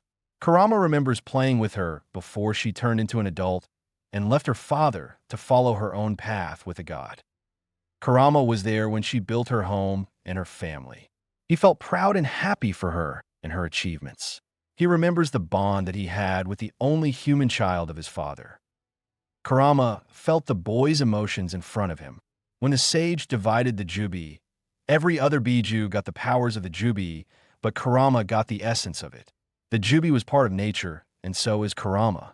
He can sense even the nature of men. He is the only being in this world who is one with nature, and he uses his ability to examine his new jailer. He can sense the understanding, the anger and hatred, and the resolve to help him. He saw truth that was flowing in his eyes. He saw the unsaid promise on his angry face. I care for you because you're my family, and I am sorry for what has happened to you. The boy spoke after what felt like eternity to both the beings. Such simple words were uttered by the boy, yet they told the whole story. Kurama saw no illusions or lies in those words. A human says these words 1,000,000 times in his life, but no one has apologized to a Biju ever. To think that after just meeting him, the boy will act so understanding and mature. Kurama can hate him like he hates everything. Kurama can dismiss him like he has dismissed everything. But this in front of him is the legacy of his sister, the only other human to ever understand Kurama after the sage. Before either of them could say anything further, another presence entered the mindscape, and there stood the girl just how Kurama remembered her. How much time has it been since he last saw her? The tiny being who used to ride him, who played with him, and who truly saw him as something other than a Biju. Though she was his sister, his family. Kurama stood up, but said nothing. Hello, big brother. It has been a long time, Devi said to the family that has suffered so much after she left him. She blamed herself for what happened to her siblings, if only they all remained together. Maybe none of this wouldn't happen, but it is all just blissful thinking. Devi Kurama couldn't find the words to say what he was feeling. Never in 1,000 years has he ever imagined seeing her. But here she was. It was not an illusion, that is for sure, but she is not alive either. She is something more than just being alive. She felt so pure, just like nature. She felt ancient, just like Kurama. Neither of the three spoke another word. Devi took Naruto's hand into her own and walked towards Kurama. They entered the cage and stood in front of him. Kurama knew what she was doing, as she had done the same thing many times when she was just a child. He sat down and allowed both of them to climb him. The three sat in silence. No words were needed to convey what each of them were feeling. In this strange place at this strange time, they truly understood each other. All the anger, bitterness, hatred, and loneliness, they understood each other. A girl sealed inside a mask, unable to meet the one she loves. A Biju jailed by those of his own because of greed and fear, and a boy hated by those he protects. They finally found the family they were searching for, and together, they will help each other heal what this world has given to them. Devi thought of the past, of the mistake she committed by leaving her family alone. Kurama thought of the present. Seeing both Devi and Naruto atop of him, he knew from this day on his life will only get better, and Naruto thought of the future, of the promise to make sure that his family will never suffer again as long as he takes breath.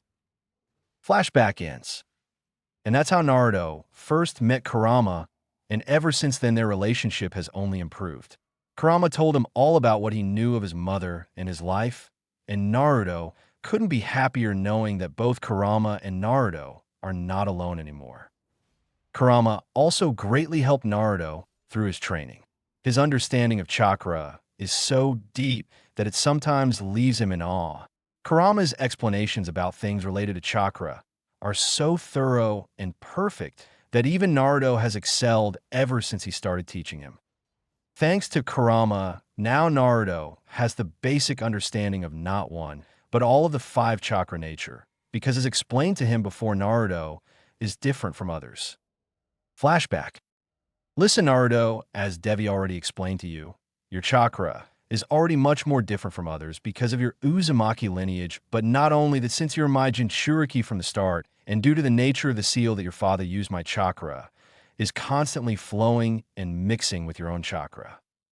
I assume it was done so that your body and chakra coils become accustomed to using my chakra over time, but this has also significantly changed your chakra. Chakra-wise, you are much closer to a Biju than to a human, and because of this, using your chakra will be much more difficult than that of an average ninja. They were talking inside his mindscape, while in the real world Naruto had just come home from his physical activities. The mindscape provides him a great place to learn everything not physical while also keeping it a secret. No one knows what Naruto is doing inside his mindscape, and time also progresses slowly while he is inside the seal. 1 second in the real world is equal to an hour inside his seal, and that makes it the perfect training place for everything not related to physical exercise.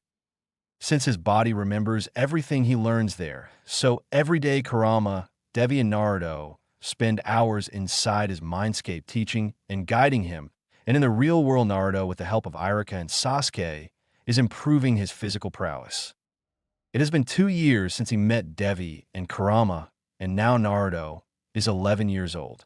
In just 2 years, he will be graduating from the academy. During these years, Naruto has improved significantly. In the academy now, Naruto is the second best student, just behind Sasuke, and that is only because Sasuke is better in Shuriken Jutsu and Taijutsu. Naruto's chakra control has also improved thanks to the water walking and wall climbing exercises that Naruto learned by watching other shinobi doing while practicing his stealth and how to hide his presence. By observing other ninja, he has learned a great deal, especially some great chakra control exercises. Naruto now can successfully create clones of himself, do the hinge perfectly, and replace himself with any object. Devi has always said to master your basics, because if you know your basics, then everything is easy. Naruto took this to heart. Naruto's chakra control is so precise that he can replace himself with any object, even if it is a single shuriken or a large table. His clones are the perfect copy of himself, and his hinge is also perfect. Thanks to some emotional manipulation and showing results in his studies, Naruto has blackmailed the Hokage to give him a great jutsu on his 10th birthday, and he had given him a jutsu that made Naruto's life a hell lot easier. So he made a bet with the Hokage that if he scored the perfect 100 in his upcoming exams, he will get a jutsu of his own choosing, and the Hokage agreed. And after doing just that with the help of his family, Naruto asked the third for the Shadow Clone Jutsu, which according to Kurama was the only clone jutsu his mother could do, but he didn't know how to do it because he didn't bother much, and who can blame him when you're chained literally? When the third asked how he knew such a jutsu, his only answer was that he saw a ninja using it, and it was cool. Not wanting to break his promise with Naruto, the third not only taught him the Shadow Clone Jutsu, but also the multiple Shadow Clone Jutsu. Maybe before, when Naruto was still an idiot, he wouldn't have figured out the true use of the jutsu unless someone else explained it to him. But now Naruto knows that any technique, no matter how simple, can be used in the most extreme way if you know how and when to use it. After learning the technique in the observation of the Hokage, Naruto came straight to his home and entered his seal to try experimenting with the technique. And in just a few hours, not only he figured out the true power of the jutsu, but how to use it most efficiently. Anything the clone learns, the original learns. That is the true nature of this jutsu, which was created by the second Hokage, especially for information gathering and suicide missions. Not only that, but the clones are solid, not just illusions like the one they teach in the academy. Meaning, as long as Naruto has a way to provide chakra to his clones, they can remain active. And Naruto spent the next year only mastering the Shadow Clone technique. And now, after a year, he has achieved such mastery over the clones that he doesn't need any hand signs to create any number of clones. Every day, using or abusing the clone technique in Naruto's case has not only improved his control over the technique, but has also improved his chakra levels. Now Naruto has more chakra than anyone inside the village hidden in the leaf, and with almost perfect control. He also uses his shadow clones for different purposes, such as using his hinge clones to do shopping, so he can get everything he needs without anyone knowing that it is really Naruto who is buying. His clones have also helped him go into the section of both the public and shinobi library, which were previously inaccessible to him. For the past 2 years, Naruto has just focused on his basics and mastered them. His sole focus had been his chakra control, because the more control you have over your chakra, the more you understand it.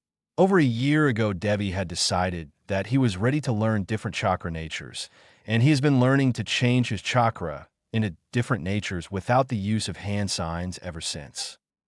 With the help of shadow clones, which Naruto can create in an absurd amount, he feels like he has trained for almost 5 to 10 years in just a year, but he still needed to improve his physical capabilities because although the shadow clones helps him in learning almost anything from jutsu to taijutsu and kenjutsu moves, he still needed to practice them with his real body to become accustomed to them and have the power and speed to pull it during a fight. During the last 2 years, Naruto has worked relentlessly to improve his physical powers. Being an Uzumaki gave him an absurd amount of stamina. Not only that, but being Jinchuriki to Kurama means his body is much more adaptable to changes. The more he exercises, the more his body hurts, and the more it hurts, the more it becomes strong. His healing factor has always been something that he noticed ever since he was a kid, because while Naruto got hurt a lot when he was a child, he always healed almost instantly. It was an ability that works almost unconsciously whether he is sleeping, eating, or learning. He doesn't need to focus to heal his body, but now he can control his chakra to control his healing. He can heal his body according to his need, meaning the part with much seriousness will be healed much faster while the rest of his body will heal slowly. It is a slow progression, but maybe in the next few years, he will be able to completely control his healing or maybe even use his chakra to heal others. Aside from this, Devi is teaching him how to create the Uzumaki chakra chains. Every Uzumaki is born with a special ability that makes them a little different. For example, some are born with a sensing ability so strong They can sense anything alive, even at a large distance, while in some cases they are born with the ability to heal others through their chakra. One of the special abilities of the Uzumaki is to manifest their chakra in the form of chains, which gives them the ability to suppress any type of chakra. They can also be used to channel chakra and Fuinjutsu properties. A true master of the chains can even change their size and shape for better use. His mother was also the wielder of these chains and used them to stop the rampage of Kuruma 11 years ago. Naruto has already learned how to manifest the chains and now is merely working to see how he can effectively use them and master them completely. The chains are the direct manifestation of not only your chakra, but your will too. Your chakra is used only to give them form and sustain them for as long as you can, but it is your will that controls them. There is no limit to how many chains you can manifest or how long as you have the required amount of chakra, but the more you manifest them, the harder it becomes to control them. You can use them to create a barrier or mark anything it touches with your sealing formulas. You can channel your chakra through them and also change its nature to complement the chains. You already know about suppressing qualities. You have learned how to manifest them much faster than what I thought, but it's best that you understand them fully before you go around experimenting with them. Debbie finished with a sigh. Knowing Naruto, he will sit still until he goes to the mindscape and starts practicing with them. So it was up to her to make sure that he has understood the technique before he does something terrible like that one time when he blowed his own face while creating a new sealing tag. Naruto listened well to Devi whenever she was talking, and to Kuruma too.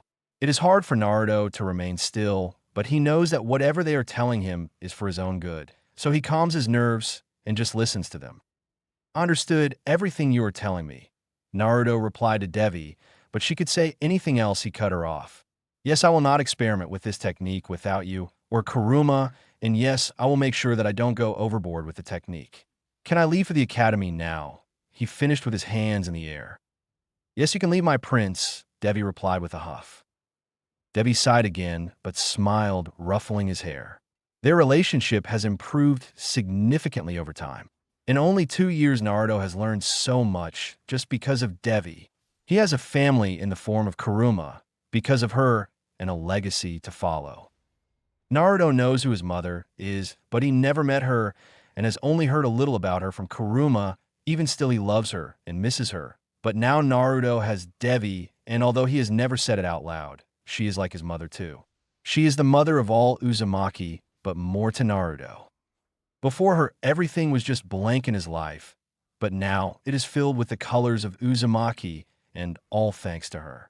He can never express how thankful he is to her, but he doesn't need to because she knows the way she looks at him, full of love and affection, the same way Naruto looks at her.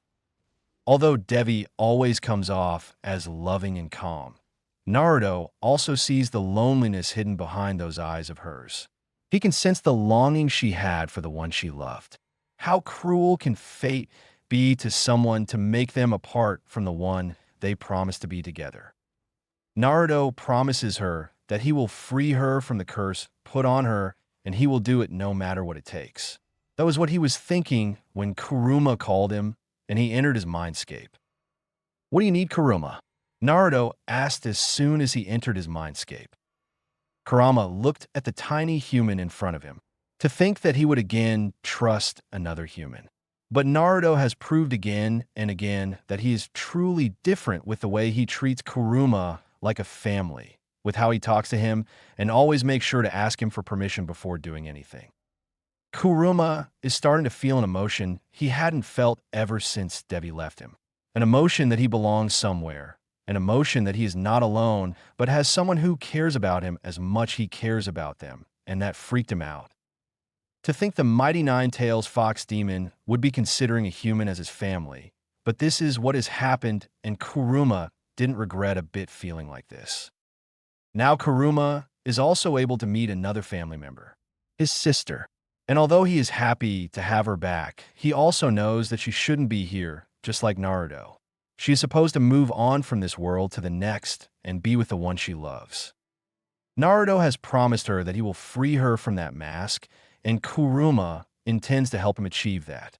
so far that have been clueless to how to even attempt to release her from that mask, and even Devi, who at first didn't want to leave them again, agreed, after much convincing from both him and Naruto, that although they will miss her, they are happy to help her be with the family that she is missing for more than 1,000 of years.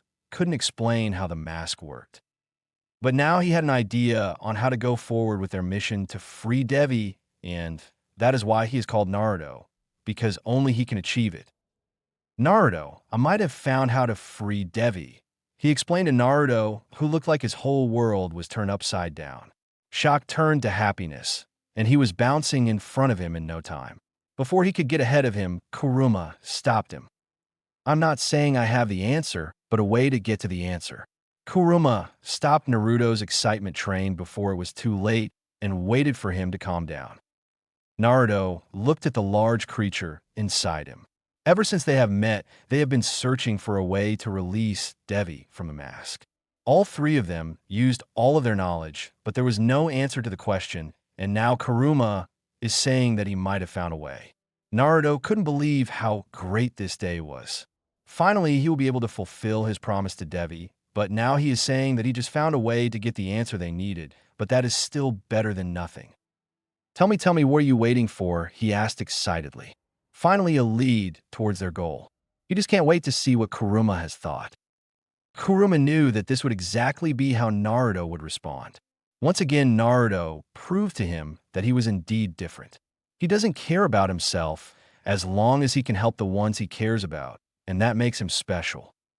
We know Lord Aizen was the one who made the mask in hopes of meeting her wife when the gods decided to enslave her soul inside the mask and seize all the powers that Lord Aizen had, and so he couldn't stop the god from sealing his wife. But now we know that he has gained his powers back. When your father foolishly summoned him to seal me inside of you, I sensed the same power inside of him that he always wielded. We don't know how the mask was created or how to break the curse that is put upon it, but he knows since he is the creator of it. So to find how to free Devi, all you need to do is summon Aizen and ask him, and maybe he will give us the answer we so desperately need. That was just brilliant. No matter how you look at it, this is the best solution that they could think of. Naruto hit himself in the face for not thinking of it sooner.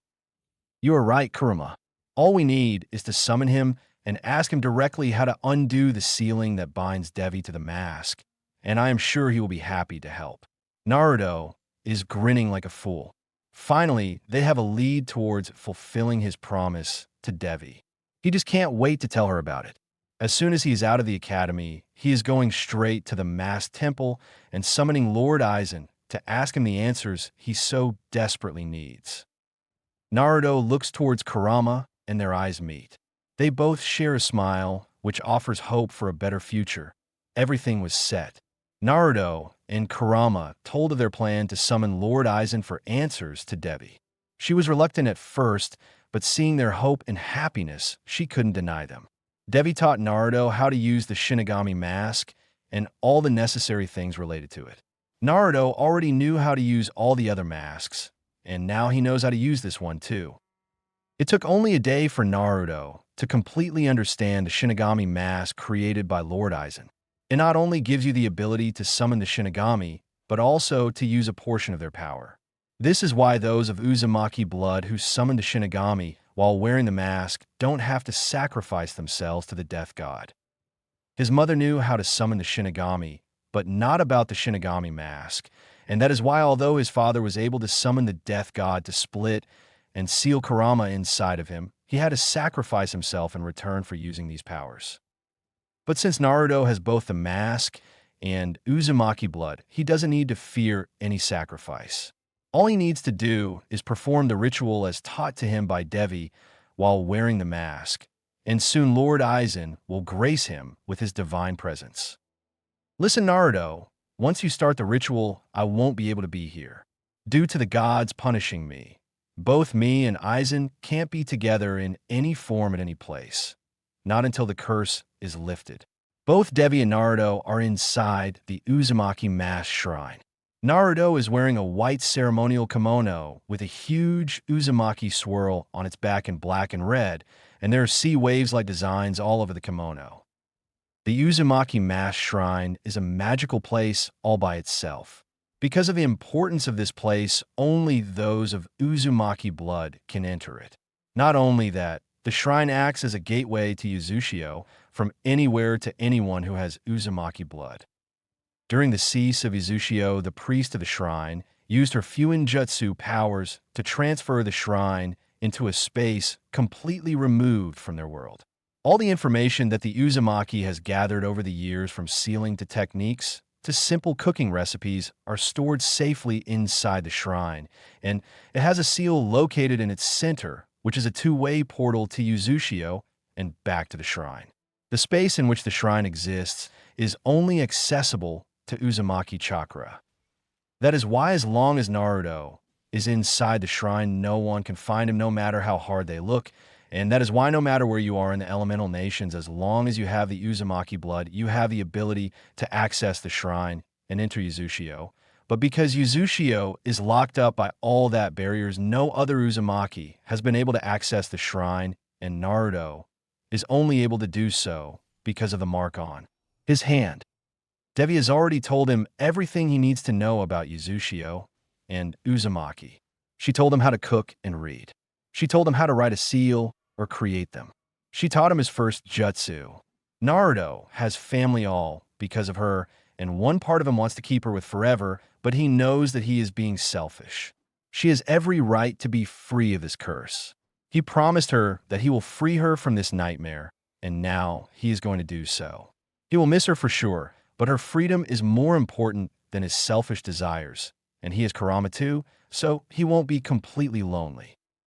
So, the moment you start the process, I will go back inside the mask again. I'm telling you this so that you don't get panicked and stop the ritual. Once Aizen is in front of you, his presence might startle you, but do not forget that he is your family and ask him whatever you want. Understood? Devi told him one final time. She hated it that she had to do this. She hates that she has to help Naruto and Kurama find how to free her. She doesn't want to leave them again, but she also wants to be free of this curse and be with the one she loves again. How long has it been since she saw Aizen? Maybe it won't be so bad. Naruto has Kurama, and Kurama has Naruto. Neither will be alone again. She doesn't know what to feel, but the smile on Naruto's face told her that she doesn't need to worry. The time has come for her to finally rest and leave the future to the next generation. As soon as Naruto started the ritual, Devi disappeared from view, and the air around him became cold. Darkness surrounded him, the very wall of the shrines shaking. Soon the ritual ended, and nothing happened at first. Naruto thought something might have gone wrong, or might have done something wrong, but before he could even finish the thought, a strong and powerful feeling overcame all of his senses. Fear gripped his heart, and it felt like he was going to choke. Breathing became difficult, and his whole body became sweaty.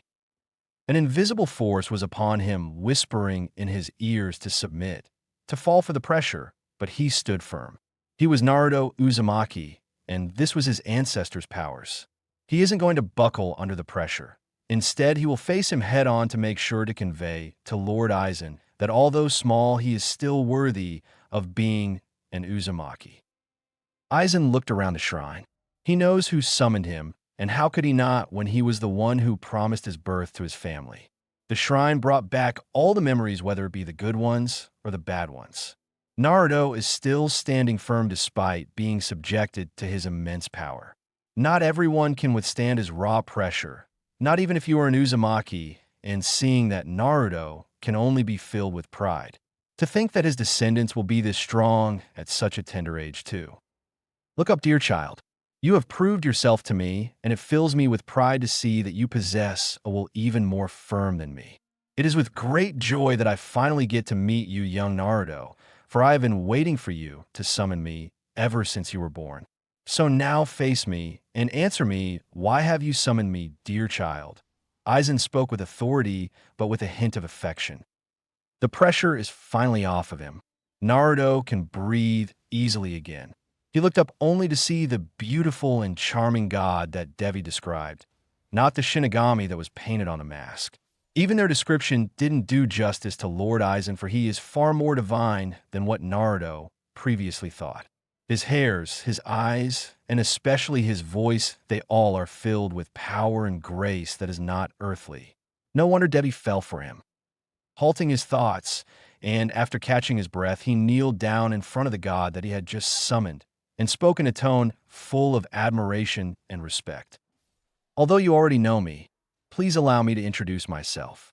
My name is Naruto Uzumaki, and I am Devi's direct descendant. It is my honor to finally meet the All-Father.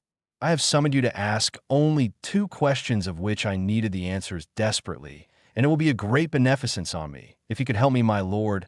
Naruto is still kneeling while he tries to convey as much of his desperation and respect as he could. He wanted Aizen to help him not because he feels obliged to do so, but because he wants to. Aizen looked at the kneeling boy in front of him. He heard not only his words, but the feelings behind them. Aizen waited for a few minutes before speaking again. Look me in the eyes, descendant of Devi. He spoke, and Naruto looked him in the eyes for the first time since he had arrived. Power beyond his comprehension is hidden behind those eyes, and Naruto can only imagine the might that the All-Father wields. Every hair on Naruto's body is standing, and he is getting goosebumps all over his body because of the sheer presence of Lord Aizen. Naruto thought that Kurama was ridiculously powerful, but he is nothing compared to the deity standing in front of him. Even without doing anything, the Shinigami is forcing Naruto to bow down to his power, and he understands that someone who wields power such as this can only be considered as a god. I waited many years for your birth, little prince, for I had already foreseen your birth. When your father summoned me that day, I recognized immediately who you were, but at that time, it was unwise of me to say anything to your parents. Everyone is born with a destiny they need to fulfill and role to play in this great play of life. And even though I knew how hard your life is going to be, I couldn't do anything to change it, because it would have been a misuse of powers. How we live and the circumstances that surround us shape us and what we become in the future. Your life until now has not been easy, and I believe, although it has been a cruel experience, it has also given you many important lessons. Naruto listened carefully to what the All-Father was saying. He already knew that the Shinigami knew one was when he was born, and how could he not, since he was the one who promised his birth? He understands what the Shinigami is saying. It would have angered the gods if he had used information not meant to be known by mortals to change his life, and although Naruto has some hard feelings regarding his life, he doesn't deny the fact that it has greatly helped Naruto. If he missed living with his parents, he is glad that he met Devi and Kurama too. Naruto has learned many things because of the way his life has been, and Naruto is only thankful to Devi and Kurama for loving him and making his life much more enjoyable than before. I can see that you understand what I'm trying to say, young Uzumaki, and I'm glad that you do. Now you have permission to ask your questions, little one, and I will try to answer to the best of my ability. The All-Father finished speaking, and Naruto braced himself. Naruto got up from his kneeling posting and took a deep breath. He looked at the Tengu mask that has become a part of him. He didn't know when the last time he was without the mask was when he was not sleeping or eating.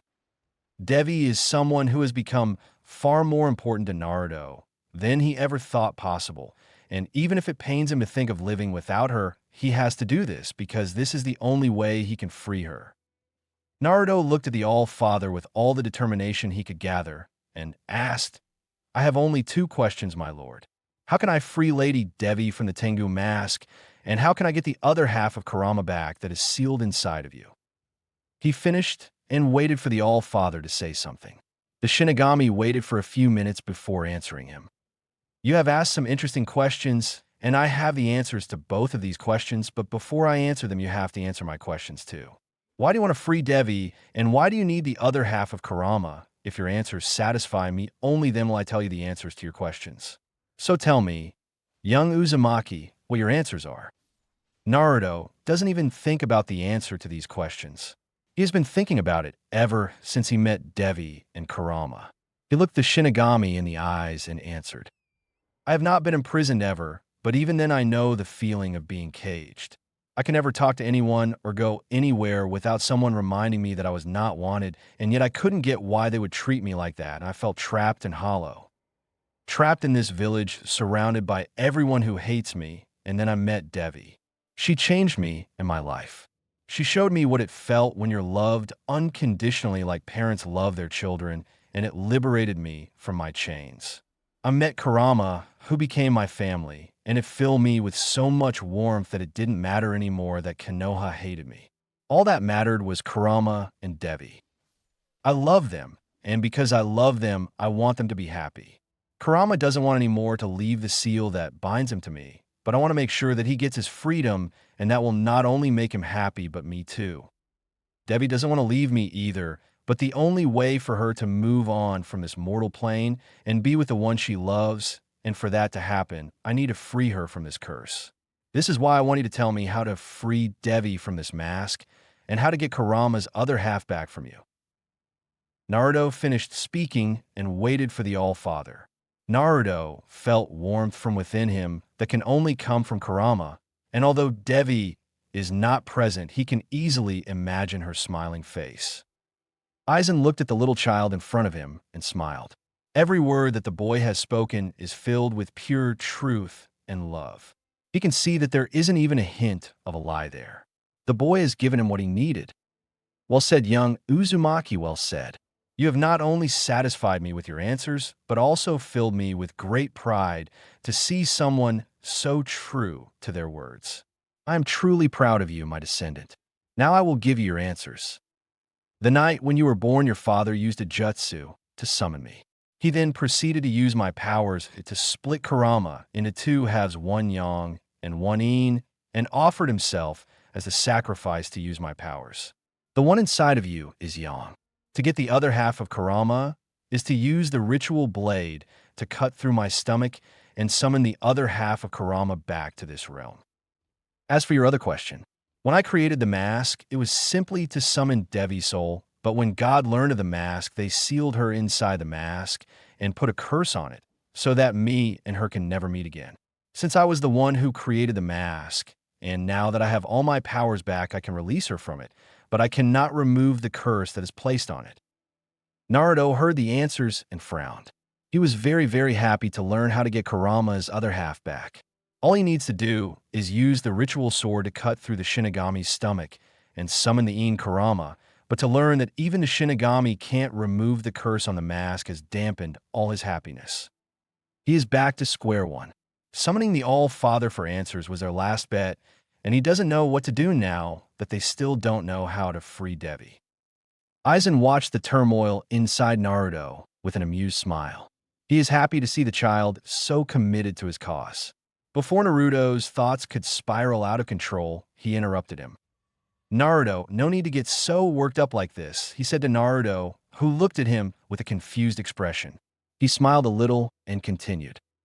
I am the one who cannot do anything about the curse, but you can do it. You can remove the curse placed upon the mask, and once the curse is removed, I will release Devi from the mask. The Shinigami finished, and Naruto's smile returned with full force. It was like watching the sun rise full of warmth and brightness. Naruto couldn't believe his luck. Not only will he be able to get the other half of, but also free Devi. He couldn't wait anymore. He can remove the curse, and he will do it right now. Thank you for your knowledge, my lord.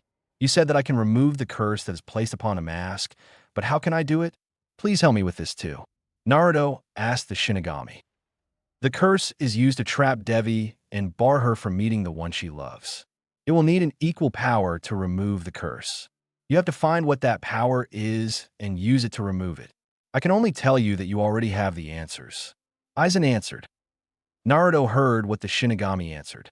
Naruto has to use an equal power to that of the curse to remove it, and he already has the answer, but as far as Naruto's mind could go, he couldn't think of anything he can use to remove the curse. His sealing couldn't be the answer because there is no seal on the mask. The curse is put by the gods, and Naruto doesn't have god powers, so what could it be? He thought long and hard, yet no answer came to his mind. He tried to enter the mindscape, but couldn't form some reason. His call to Kurama was answered, and for some reason, he knows it has something to do with the Shinigami. Now Naruto has no one to help him, and he feels scared and alone. What if he couldn't find the answer? Would Devi be angry? Knowing her, she wouldn't even think of blaming Naruto, but he will blame himself if he couldn't find the answer. He thought of Devi. He thought of her long, flowing hair and beautiful eyes. He thought of her divine smile. Everything about her was perfect, and Naruto couldn't think anyone could be more beautiful than her. She was the one person that Naruto loved more than anything. While Naruto was thinking of Devi, he felt the mark on his palm vibrate with a warm sensation, and it all finally connected in his mind. He knows what the answer is. He is sure of it. The mark felt more and more warm as his resolve came back. Naruto felt its power coursing through him. I have found the answer to the curse, my lord, and I would like to remove the curse so that you can free Devi from a mask. My only request is that we do it right now and in Yuzushio. Yuzushio is the place where she was sealed, and I would like to free her there too, so as she leaves this world, her last moments are in the home that she built with you. Naruto said happily but respectfully to the death god. Aizen saw the resolve and smiled. He has been waiting for this day for centuries. He knows that Naruto has the answer, and finally Devi will be free from his foolish mistake. With a flick of his finger, they were on the island of Yuzushio. He can still remember everything about the island and the village that he created. Naruto looked around himself. Yuzushio has seen so much and lost so much, but today Naruto will at least give the island a little happiness by freeing the one who founded the village. First, Naruto took the ritual blade and used it to cut the Shinigami's stomach. Naruto felt the power behind the knife. He commanded the blade to bring the other half of Kurama. It took a moment before a great, powerful force knocked him out of his feet. Energy started pouring out of the death god's stomach, and he watched slowly as it took the form of the nine-tailed fox. It was just as tall and big as Kurama, but only a little dark in color. The nine-tailed fox looked around before seeing the familiar face of Aizen. He can recognize the island where he was. So someone has summoned the Shinigami to free him. He looked at the little boy on his back staring at him with awe, but instead of feeling the negativity from the boy, he only felt love and affection from him. Kurama was confused, but before he could say or do anything, the Shinigami touched him, and in an instant he knew everything about Devi and Naruto. He knew about how and why he is here and who made it possible for him to be here free from the death god's belly. He looked at Naruto with a smile and sat down. Naruto felt so happy seeing the other Kurama. It felt weird because now he can feel one Kurama inside of him while there is one outside. He found he could talk to Kurama inside of him again when he thanked him. Naruto smiled, but the work isn't done. There is much more to do today. He took hold of the Tengu mask with one hand and placed a mark on his hand over it. Aizen created the mask so that he and her family will be able to summon her soul whenever they want. Not only was this against nature, but it was a selfish desire of Lord Aizen. In his selfishness, he was the one who sealed Devi inside the mask, and the gods put the curse upon it. Love, as Naruto knows, can only be selfish to help the one you love, not to imprison them. Naruto needs to break the curse by showing the love that he feels for Devi, the love in which he doesn't want or need anything from her. Even if she won't be here anymore, Naruto will love her the same, because love is something far more pure and powerful than any other thing in the world. Naruto thought of Devi. He thought about what she meant to him. He thought of his desire to see her smile and finally be free.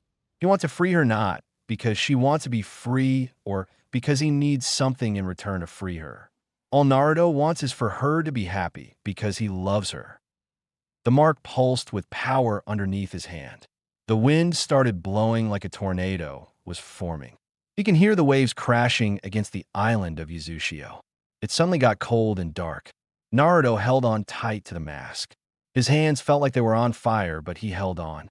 The mask started shaking like a leaf, and a bright light started coming out of the mask. Aizen saw this with great wonder. This child in front of him has done what was once impossible to Aizen. He knew how to remove the curse from the mask, but he needed someone who loved Devi as much as he loved her, but without any desire to get anything from her. a love so selfless that even the gods had to bow down to its might. And Naruto loves Devi as such.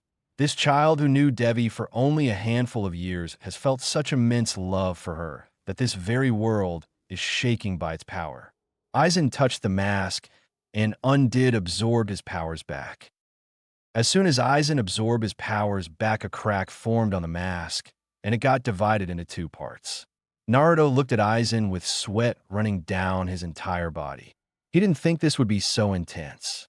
His hands feels like they're getting pinched by thousands of blades. At first, nothing happened, and slowly a figure appeared, and in the same way as Aizen appeared. Devi was there, standing next to Aizen with tears in her eyes. Naruto, too, was crying. Finally, she is free from that curse. He has done it. The promise that he made to her all those years ago is finally fulfilled. He fell to his knees, breathing heavily. It felt like he was going to die, but even if he died, there is still something he needs to do. He closed his eyes and went to his mindscape. Kurama looked at the tiny body of Naruto. The boy has done the impossible. Not only has he brought his other half back, he has also freed Devi from her curse. Kurama wanted to help him, but he couldn't reach him, but somehow Naruto had found the answer to the curse. He felt Naruto's emotions better than anyone, and when he felt the love Naruto felt for Devi, even a 1,000-year-old creature was stumped. You have done it, Naruto. I am so happy and proud that I couldn't even express it. For the first time in my long life, I have seen something so wonderful and pure. Thank you for everything that you have done. Kurama needed Naruto to know how much gratitude he felt towards him. After facing all the hardships and cruelty, he is still so selfless and pure. If any deserves Kurama's respect after his family, it is Naruto, and well, Naruto too is his family. Naruto looked at Kurama and smiled at his words. But the promise isn't complete because not only Devi was trapped, so was Kurama, and he promised both that he would free them. Another reason behind his request to come here, Yazushio, is to do with fulfilling both of his promises today. Kurama, the time has come. Devi will be leaving soon, and I want you to say goodbye to her, but not as Seal Biju, but as her free brother. Your other half is free, and now it is time for you to gain your freedom too. I need your help, Kurama, to free you. Will you help me? Naruto asked the mighty Nine-Tails Fox. Kurama, for the first time since his Devi died, shed tears. This boy is a gift. He felt speechless, and all he could do was nod his head and wait for Naruto to do what he promised. He wanted to remain inside Naruto for all his life, and he already stated his desire in the past, but Naruto has told him again and again that as long as he is sealed inside of him, Naruto will never feel truly happy. Naruto got up from his place inside the seal and walked towards the cage that held Kurama. When he reached the gates, Kurama's chakra surrounded him and lifted him to the paper that worked as a lock on the cage. He reached the paper with his right hand and tore it off in one swing. Kurama held himself and his chakra as soon as the seal was destroyed. He knows that if he leaves now, Naruto might die. He waited for Naruto to finish what he had started. Naruto opens his eyes in the real world. Both Devi and Aizen are looking at him with affection in their eyes. Naruto stood up and reached the Ine Kurama. With one hand, he touched his belly, and with the other, he fist bumped the Ine Kurama, who obliged to his intentions with a grateful smile. Let go, Kurama. He called to the Nine-Tails Fox, and soon felt power like a hot, raging tsunami flowing inside of him. The mark on his hand started pulsing again. He willed his mind to control the flowing lava inside of him. He controlled the flow outside of his body into the Ine Kurama. Hot, bubbling orange energy started flowing from him to the Ine half of Kurama, and in just a few minutes, Kurama grew twice in size and now orange-colored. They're both free. Naruto's family is free. Finally, his promises are fulfilled. Naruto opened his mouth to say something, but before he could even utter a word, he felt darkness overtaking him. He closed his eyes as he fell unconscious, but with a smile on his face. All three remaining presents watched the chosen one fall on the ground and waited for him to regain consciousness so that they can thank the child who helped the adults. Naruto slowly opened his eyes to see white, bright sky.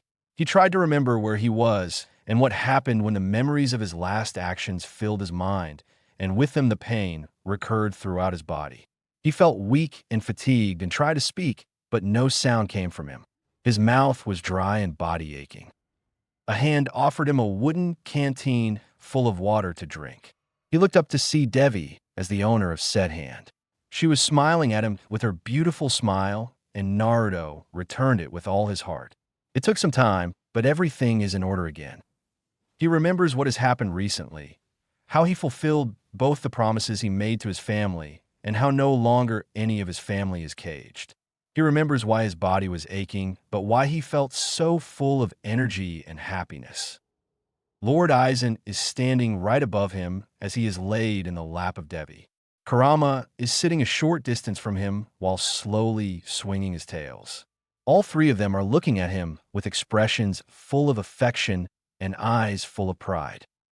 Naruto felt shy all of a sudden, but couldn't stop himself from smiling ear to ear. "How long was I out?" he asked while looking at his hands. There is some pain in his body, but laying in Devi's lap is far more comfortable than any discomfort in the world. "1 full day, my prince," Devi replies, and his eyes go wide with the information. To think he was unconscious for the whole day is scary, but he is lucky to even be alive after what he has done. Anyone who has a Biju sealed inside them dies immediately after the Biju is removed, but not the Uzumaki, because they're just that awesome. But even without this information, he would have done exactly what he had done to fulfill his promise to Kurama. Suddenly, he realized something didn't make sense. Devi is still here, and so is Lord Aizen. While he is happy to see them both, but he thought she would have passed on to the afterlife after being freed from the curse to meet her family. But before he could question his thoughts, Lord Aizen spoke, as if reading his mind. "We couldn't leave without saying a proper goodbye. Young Uzumaki and Devi would never forgive me if I didn't give her the chance to say her parting words to you." Devi is brushing her hand through his hairs, which are the same color as her with watery eyes. Naruto looked at her with all the love he felt for her. She held his hand in her as she spoke. "All of my time, while I was trapped inside that mask, I waited for the one that was promised, and then you came that day running straight towards me. From the moment when I saw you, I was in absolutely love with you. You were my own blood and my family. All those years that I spent alone and in agony were nothing against the happiness I felt when I was with you. You not only filled every moment I spent with you with love and smiles, but with hope too. Because of you, I was able to hope again for a better future where I would be able to meet the love of my life and be free from God's curse. You promised me something impossible, and yet you fulfilled it even though it was heartbreaking for you, and for all that I thank you, my young prince. I thank you for meeting me and for loving me. I thank you for freeing my brother Kurama and making him whole again, and I thank you for giving me the opportunity to be with the one I love. So Naruto Uzumaki, Prince of the Storm and Whirlpool, I Devi Uzumaki, the founder of Uzushio, thank you for everything you have done for me." By the time she stopped speaking, both Naruto and Devi were crying freely. He got up and took her into a big hug. Lord Aizen and Kurama watched the scene in front of them with affectionate eyes, yet no one uttered a word to disturb them. They don't know how long they cried or hugged each other, but when he let go of her, it still felt a little too soon. Maybe it was because the inevitable moment is coming. Naruto has been ignoring this feeling ever since he laid his eyes on her, but he knows very soon she's going to say goodbye, and that would be it. The next time he will be able to see her would be in the afterlife, and that just makes him sad. She would no longer be there, just waiting for him to put the mask on and welcome her into his life, to help his worries and encourage his achievements.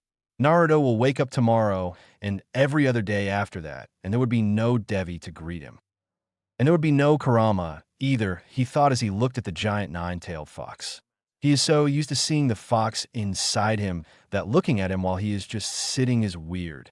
No longer will there be a voice in his head talking to him or guiding him through his day. He knows he won't be alone again, and he can visit Kurama whenever he wants, but it wouldn't be the same again. Maybe his thoughts surfaced on his face again because both Devi and Kurama looked at him with eyes, saying they felt the same. Devi looked at the child in her arms and felt immense pride and love. The thought of regaining her freedom again seemed so impossible to her that she lost all of her hope for the future, but this child of hers had promised that he would free her, and he did. His love for her was so great that he even overpowered God's will and freed both her and her brother. She knows that now that she is free, she needs to leave this mortal plane for the other world, but she just couldn't bring her heart to let go of her prince. How could she leave him again to be just by himself while she goes to meet her family and be with the one she loves? His eyes spoke of the same story. Both held each other tightly, and neither wanted to let go of the other, even though they know that it was a futile attempt on their part. This was the sacrifice that they needed to make for her freedom, and she didn't like it. Whenever the topic of her freedom came in the past, Naruto assured her again and again that although he will miss her, but he still will do it, because that's what he wants. So Devi respected his wishes, and now she just couldn't bear the thought of leaving her child. She looked at Aizen to convey her emotions through her eyes, and he gave her a sad smile. Even he cannot change the laws of nature. Whether she wants to or not, she has to leave Naruto now that she is a free soul. She tightened her grip on Naruto a little and kissed his hair. She wanted to convey how much love she had for him in just this small amount of time, and judging by the grateful smile he gave her, Naruto understood it all. Kurama looked at the scene and thought of the day Devi died and left him alone, and once again he felt great sadness in his heart, thinking that again his sister is going to leave him, but this time he won't be alone because he has Naruto this time. He looked at the boy with wonder. When he first met the boy, he knew that he was special, but to think that this little boy has not only given him his freedom, but freed his sister too from the curse, and now they both are free thanks to Naruto. Kurama loves Naruto. It is a fact that he has never said aloud, but something that both him and Naruto knows, but now not only does he love him, but respect him too. He respects that Naruto always keeps his word no matter what, and he respects the indomitable will that the boy possesses. Naruto still has a hard road ahead of him if he wants to rebuild Uzushio, but if anyone can do it, surely it will be Naruto. The time is near when Devi will leave, and he cannot go back to Konoha to be with Naruto like he was before leaving the seal. Naruto can visit him whenever he wants, but it won't be the same, and as his eyes meet that of the boys, he knows that Naruto is thinking the same thing. It's time, Devi. We already overstayed our time here, but now we must go. I know this is hard for you, and it is hard for me too to leave Naruto, but we cannot stay here. Say you farewell, my love, and then we can move to the afterlife. Aizen finished with a heavy heart. He has to leave his family again, but this time at least he knows that it won't be as bad as the last time. Devi looked at the boy in her arms and thought of the first day she met him. How small and scared he was of her, and how very soon he accepted her and loved her without asking anything in return. She stood up slowly with Naruto still in her embrace and walked up to Kurama. The giant fox seems unaffected by all this, but she can clearly see in his eyes the sadness he tries to hide. With a small, sad smile on her face, she spoke her final words to her family. It pains my heart to leave you too, but I cannot stay. I cannot express how much I am thankful to you both. I'm going to meet my family again, all because of you two, so thank you for giving me the opportunity to be free again.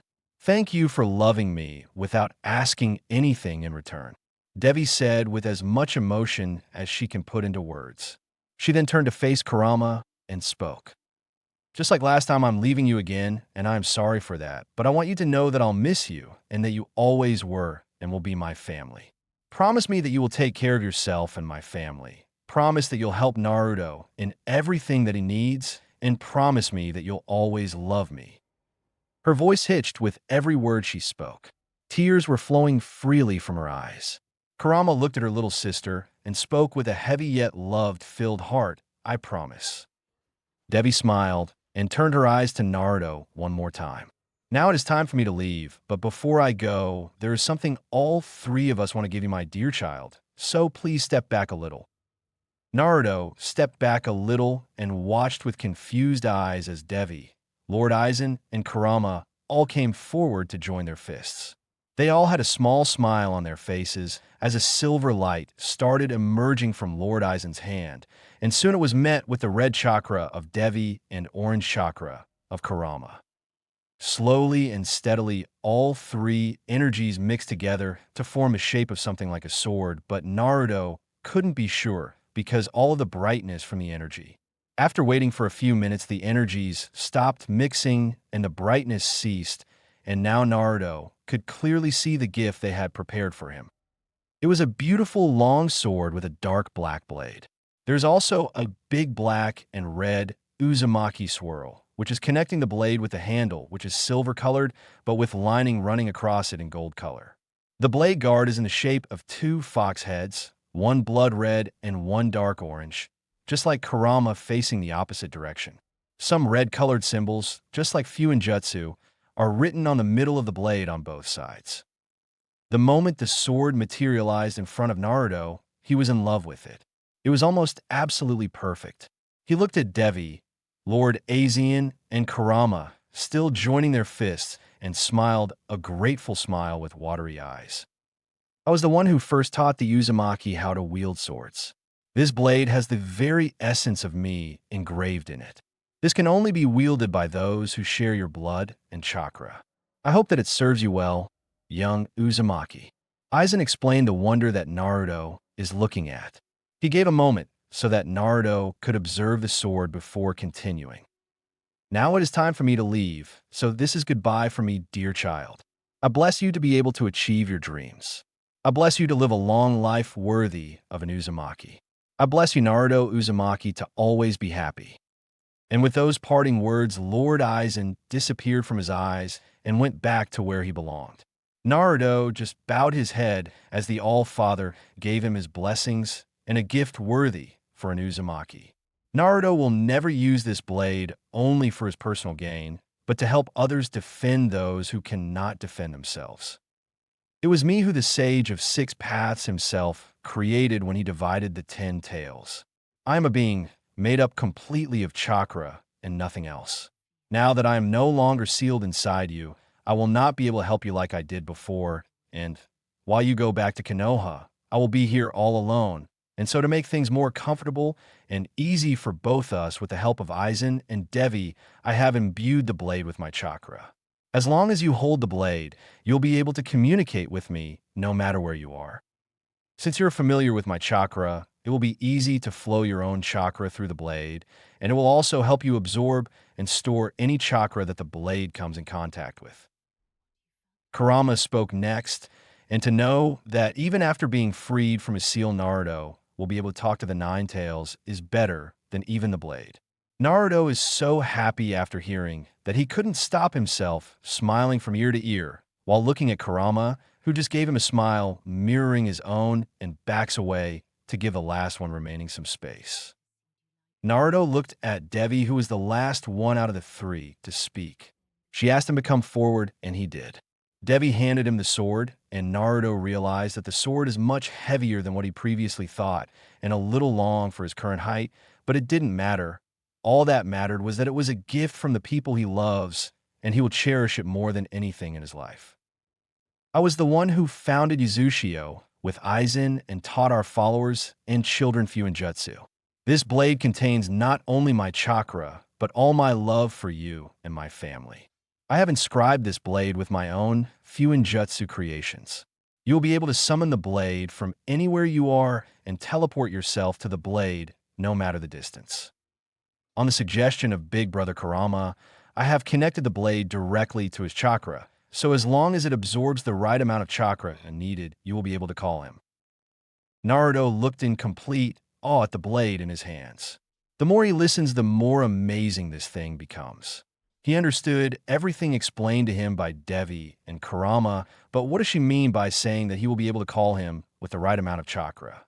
He asks her his confusion, which makes her smile a little playfully. It means that whenever you want, you're able to summon Kurama. We both know that the future is filled with danger, even for a normal shinobi, but even more for someone like you. I won't be here any longer, and even though we both want for you to be the strongest shinobi ever. There is nothing wrong with taking help from someone to achieve your goals, and especially when that someone is your own family. This is too much. Naruto has gotten the best present anyone has ever gotten. This blade is the most perfect thing in the world. Naruto will never be alone now as long as he has the blade. He can talk to Kurama whenever he wants, and he'll be able to summon him whenever he needs, and that's just awesome. Naruto can't wait to try it out. He is so happy looking at the most beautiful thing anyone has ever given him that he almost forgets that Devi is leaving. Almost. He looks up and sees Devi's soul is surrounded by a bright, white energy. She gave him a smile, which tells him that a time has come. Even Kurama stood up from where he was sitting, but didn't speak, and Naruto didn't know what to do. Devi is leaving him, and he doesn't know what to say. There were so many things he needed to say, but words failed to come out of his mouth, and all that came was the sound of his tears. Devi smiled as she looked at the boy who is the future of her home and her family. This is hard for her too, but she didn't want her last moments with Naruto to be filled with only tears. She braced herself and gave Naruto a smile full of all the love she could muster. Don't worry, Naruto. There is no need for words because I already know what you want to say. Once again, I thank you for freeing me and my brother. I thank you for loving me, my prince. As I am about to leave this world, there are thousands of things I want to say to you, but we don't have time. So I want you to know the most important thing before I leave, my child. Naruto watched as she slowly started flowing in the air. He ran to catch her, hoping to stop her, but his hands passed right through. As Devi spoke her last words to him, he clung to every one of them. I want you to know that I have always loved you and believed in you, dear Naruto. I believe in your dreams and in your goals. I believe that you will rebuild Uzushio and bring the clan together. I believe that you will defend those who need your protection and help all those who need your help. I believe that one day you will grow up to be a strong but kind shinobi. I believe that one day you will be a just and firm leader, but also full of compassion for those who you lead. I believe in you, Naruto Uzumaki, and as I leave, I want you to know that no matter what happens and no matter what you do in life, I will always love you.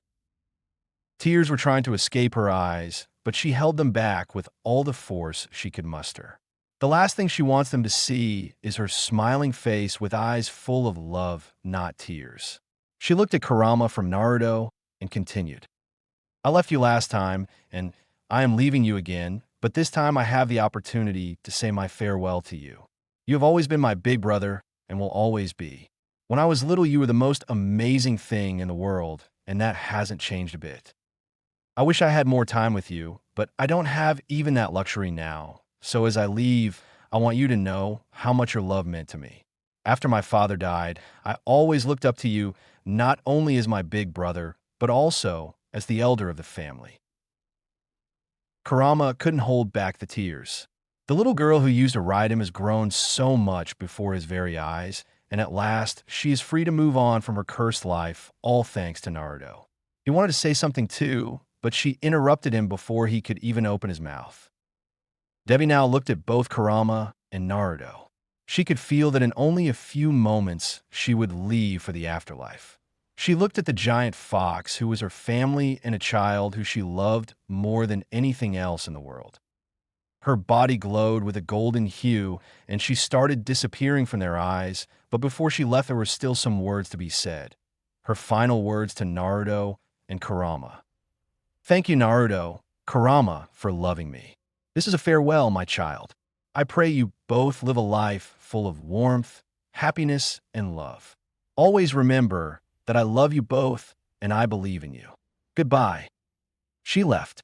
Both Naruto and Kurama watched with teary eyes as Devi left the mortal realm as a free soul and went to the afterlife to be with her family and the one she loves. Naruto and Kurama are again alone, but this time they have each other, and soon they will have more.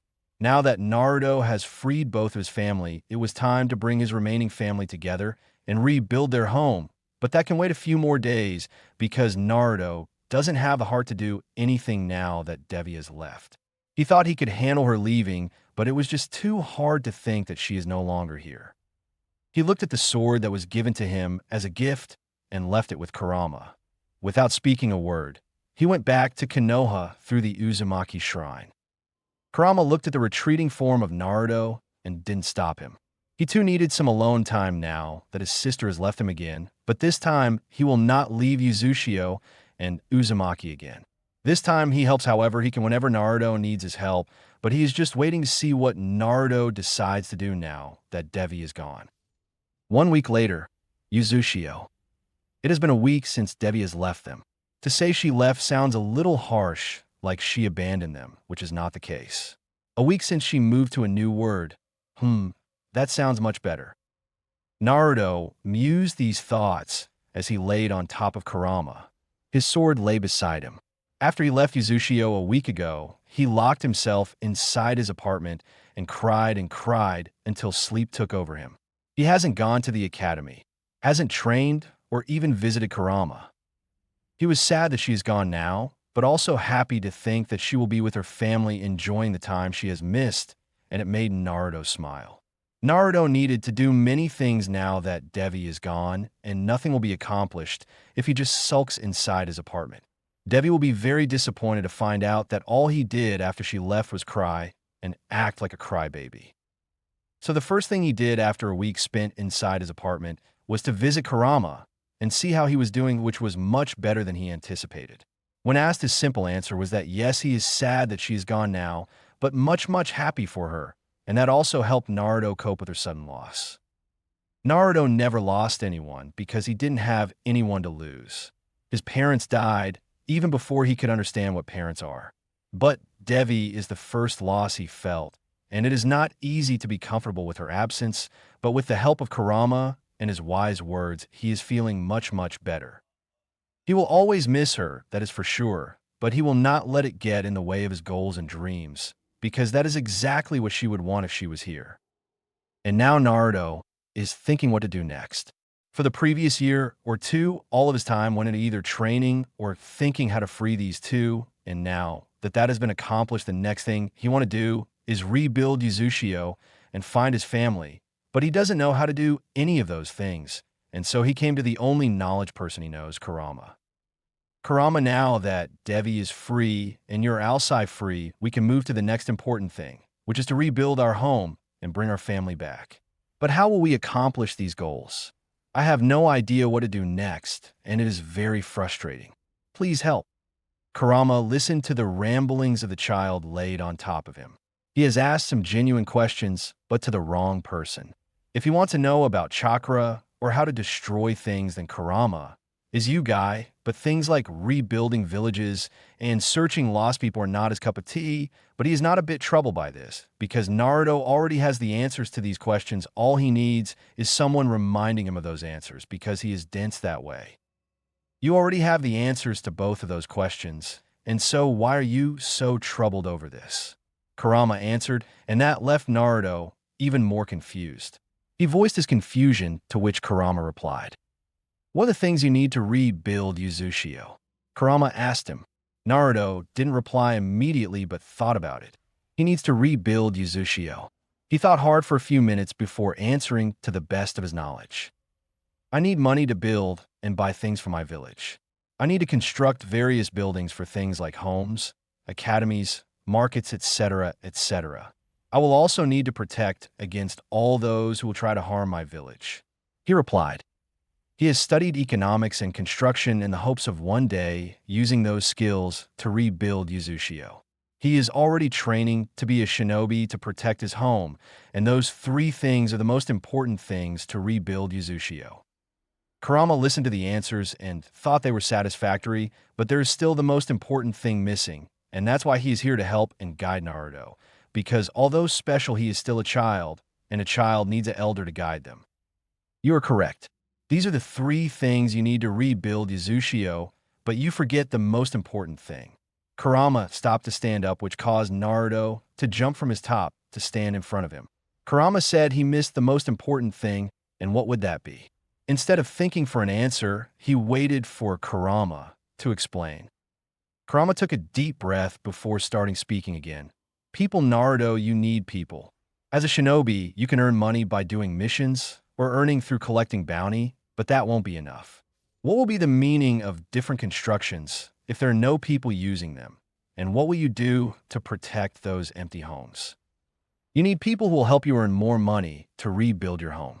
You need people who will help you protect not only your, but their home as well. Before rebuilding Yuzushio, you need to find it, because Yuzushio is not a place, but it's people, and you cannot do everything alone, as Devi used to say. The most important thing you need to rebuild Yuzushio is your family, the Uzumaki clan, which is scattered throughout the elemental nations. Naruto listened to every word that Kurama had said, and it made much more sense than what he said. No one can do everything by themselves, and that's why they have friends and family to help them, and that's what Naruto needs. The sooner he finds the Uzumaki, the sooner he can rebuild his home. Finally, he understood what he needed to do next, and as soon as that realization occurred to him, the mark on his arm vibrated with acceptance. He brought his arm and looked at the now fully colored symbol of his clan humming with power on the palm of his hand. Ever since he has freed both Kurama and Devi, the mark has found him worthy of protecting and rebuilding Yuzushio, and it gained his full colors. Soon he thought he would soon be with his family, and they would together rebuild Yuzushio. That's why you're the best, Kurama. Thanks for clearing my confusion.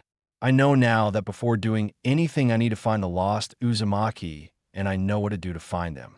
You just wait and see, it won't be much wait before we all come back together. And with that, he said his goodbye to Kurama and returned to Konoha. He needs to do some planning for his next steps. Arning, monster inside. Perhaps he should have taken it down the first time he saw it, but Naruto has barred him from even touching the sign. According to him, it's a reminder of what he meant to the village, and he couldn't fault the boy because this is exactly what he meant to the village, despite his hope that they would see the truth, but some wishes never come true. His companion doesn't give a reaction seeing the sign, but his experienced eyes can see the discomfort in his body language. At least he also thought that this is wrong on every level. Hiruzen has come to Naruto's apartment to talk to Kakashi Hitaki about things far more important than the paperwork waiting for him in the office. When will the day come when he will finally be free of his duties and paperwork, but seeing the current atmosphere around the village, perhaps only his death will free him of his responsibility towards his village. If only Minato were alive, then the village could have avoided so many unfortunate things that occurred during his reign. Maybe if he was alive, then Uchiha would still have been patrolling the village like they used to do. Orochimaru would have been captured or killed by now, instead of letting him have the freedom to torment others while he just watched. If Minato was still alive, maybe Naruto would have been treated as the hero he is, and he would still be loyal to the village. But this is just wishful thinking, and he needed to focus on the present and make sure the future is better than the past. Hiruzen's second reign as Hokage is surrounded by just maybes. He can accept it truly inside his heart that he has failed as Hokage and the village suffered as a result. Why was he still Hokage after so many failures? Because there is no one to take the mantle from him, and this village still loves him enough to accept his leadership as bad as it might have been. His companion coughed a little, and he remembered where he was. He gathered his thoughts before opening the gate with his spare key and entered Naruto's apartment. It was neat and tidy as he remembered from his last visit. When was the last time he visited Naruto? Maybe 6 months ago. Usually the boy visited him in his office to collect his monthly allowance and sometimes to ask about things he needed help with, but that was the end of their relationship, a necessary monthly visit. Naruto has slowly built a distance between them, and Hiruzen hasn't pushed it. He has truly and utterly failed Naruto, and he couldn't even face the child always making excuses that the village needs him more, but he knows the truth. It was a relief to meet Naruto so little. Although Naruto never said anything to him, he can see the hurt and accusations behind those blue eyes that reminded him of his successor, and it brings back all the memories Hiruzen has suppressed every time he meets the boy. So he was ashamed to not have pushed for a more deep relationship between him and the boy. The apartment was a single-bedroom apartment. It was far more clean than what a 13-year-old apartment was supposed to look, but also much more bare than that of a 13-year-old. The apartment only has all the necessary things needed to survive, and not an extra furniture or accessory. Not even a single painting is hanging from the wall except the plants by the window, which gives the impression that at least someone is living there. He motioned for his companion to survey the apartment. The bed was tidy and the bed sheets were clean. The kitchen equipment was working flawlessly and the fridge was filled with fresh ingredients and milk. There was a sofa and a reading table in the living room with a TV set. All of the things that he bought for Naruto were there, and not a single thing that he bought for himself. How can a boy be able to live like that? But again, when the whole village refused to sell you anything and you have to use the hinge to transform yourself into someone else just to buy some fresh vegetables and fruits to eat in your own village, sums it up pretty well. And wasn't this just what explains everything? A boy of 9 years old has figured out that his very existence is not accepted by his home, so he has to change himself into someone else just to buy something. How did the situation around Naruto turn so grave, and how did he allow such a thing? Sometimes he thinks he might be under the control of some enemy to have made such decisions, but no matter how much regret he feels for what has happened in this village, nothing will change the present, and all he could hope for a better future, and that is why he was here. For the future. This isn't what I imagined his apartment would look like, Lord Third. Kakashi spoke, his one uncovered eye wandering around the apartment as he inspected everything. He has been very much surprised when the Hokage has called him to discuss his new team. He never wanted to be a Jonin sensei. He knows himself and his limits, and he has again and again assured the Hokage that will only fail in this role like he has failed in all of the other roles in his life. Kakashi was better when he was an Anbu. Life was simple for him, then do your mission, receive your payment, and do another mission. It was his much favorable lifestyle compared to being Jonin sensei. When he was an Anbu, everyone knew him as Agent Hound, and no one saw Kakashi. No one got attached to him, and so no one died. It was much better than having the responsibility to train and protect 3 new Genins, but the Hokage has been adamant in his decision to make him a Jonin sensei. But so far, none of the teams has passed his test, and he has no hope for this team either. The Hokage has informed him of his decision for who is going to be his team yesterday when he gave him their files, and hasn't budged an inch despite his various protests. Maybe he should have threatened to burn all of Hiruzen's secret Ica collection, but as a fellow fan, he didn't have the heart to even utter such words. After visiting the rooms of 2 of his other future students, he was here in the apartment of the final member of Team Kakashi, Naruto Uzumaki. According to the file that the Hokage has given him about Naruto, he was once a dead last student scoring poorly in every subject at the academy, but suddenly he improved so much that now both Sasuke and Naruto are the top students of their class. According to the academy reports, during the initial years Naruto was a loud boy, always playing pranks, disturbing classes, and not concentrating in his studies, while once he turned 9 years old, a 180-degree turn occurred in his academic life. While once a loud and social student turned into a silent and focused student who slowly improved all parts of his education and became the top student. Naruto doesn't talk to anyone from the academy and has no friends or social life at all. His daily life is only going to the academy and training, and other than that, visiting the ramen shop named Ichiraka Ramen at least once a day without skipping, and go to the gravesite memorial were the only things he did apart from training.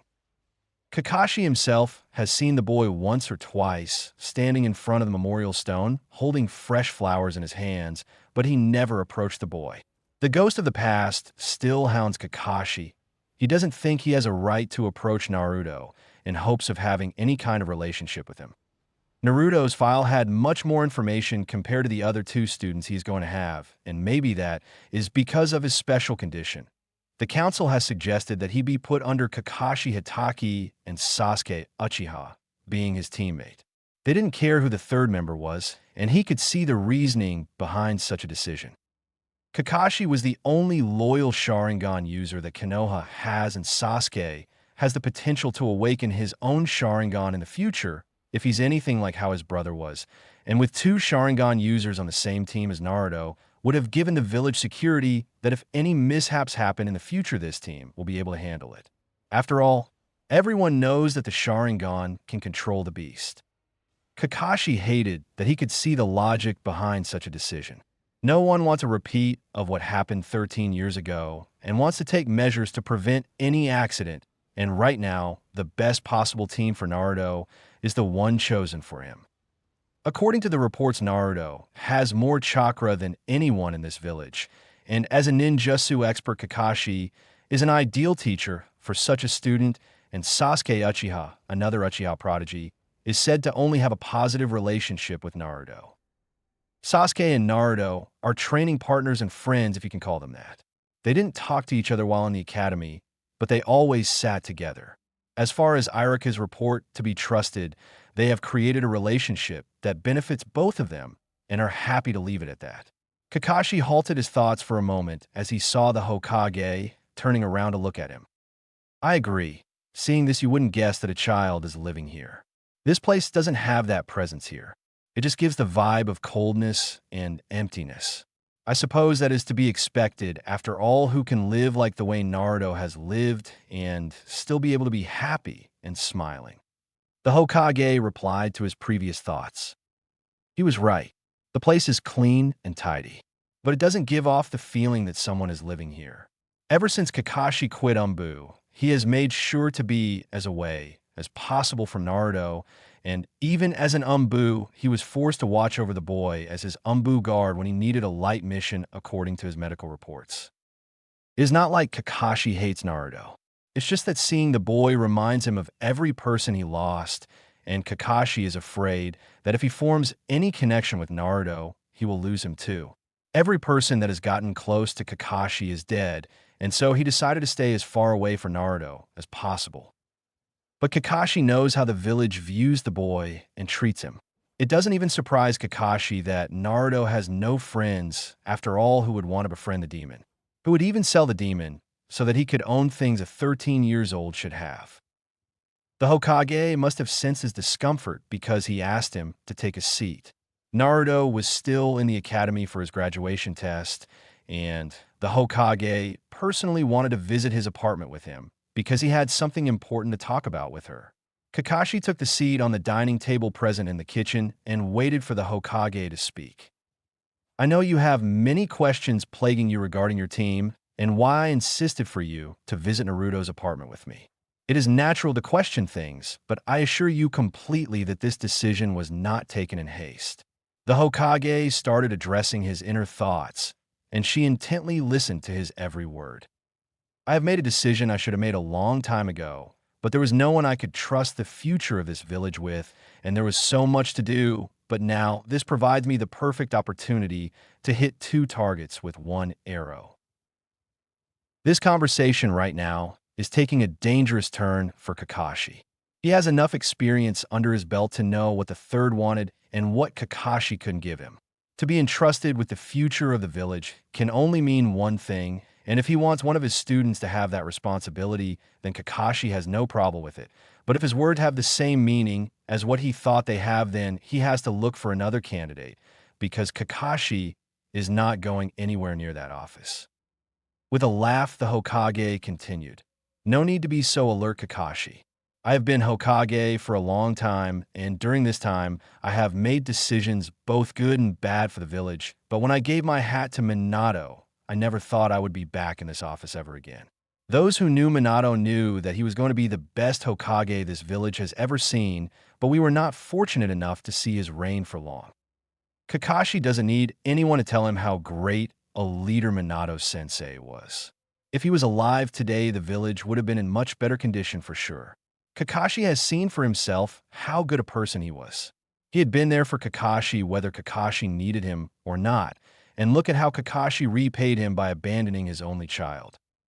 Instead of a war-hardened shinobi, Hiruzen only saw a lonely child in front of him.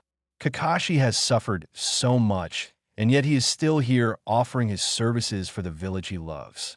Knowing why his father killed himself, anyone would have resented Konoha, but Kakashi has always been a loyal shinobi. Hiruzen understands the troubles that Kakashi has to struggle with, and that's why he's been adamant about him having a team of his own.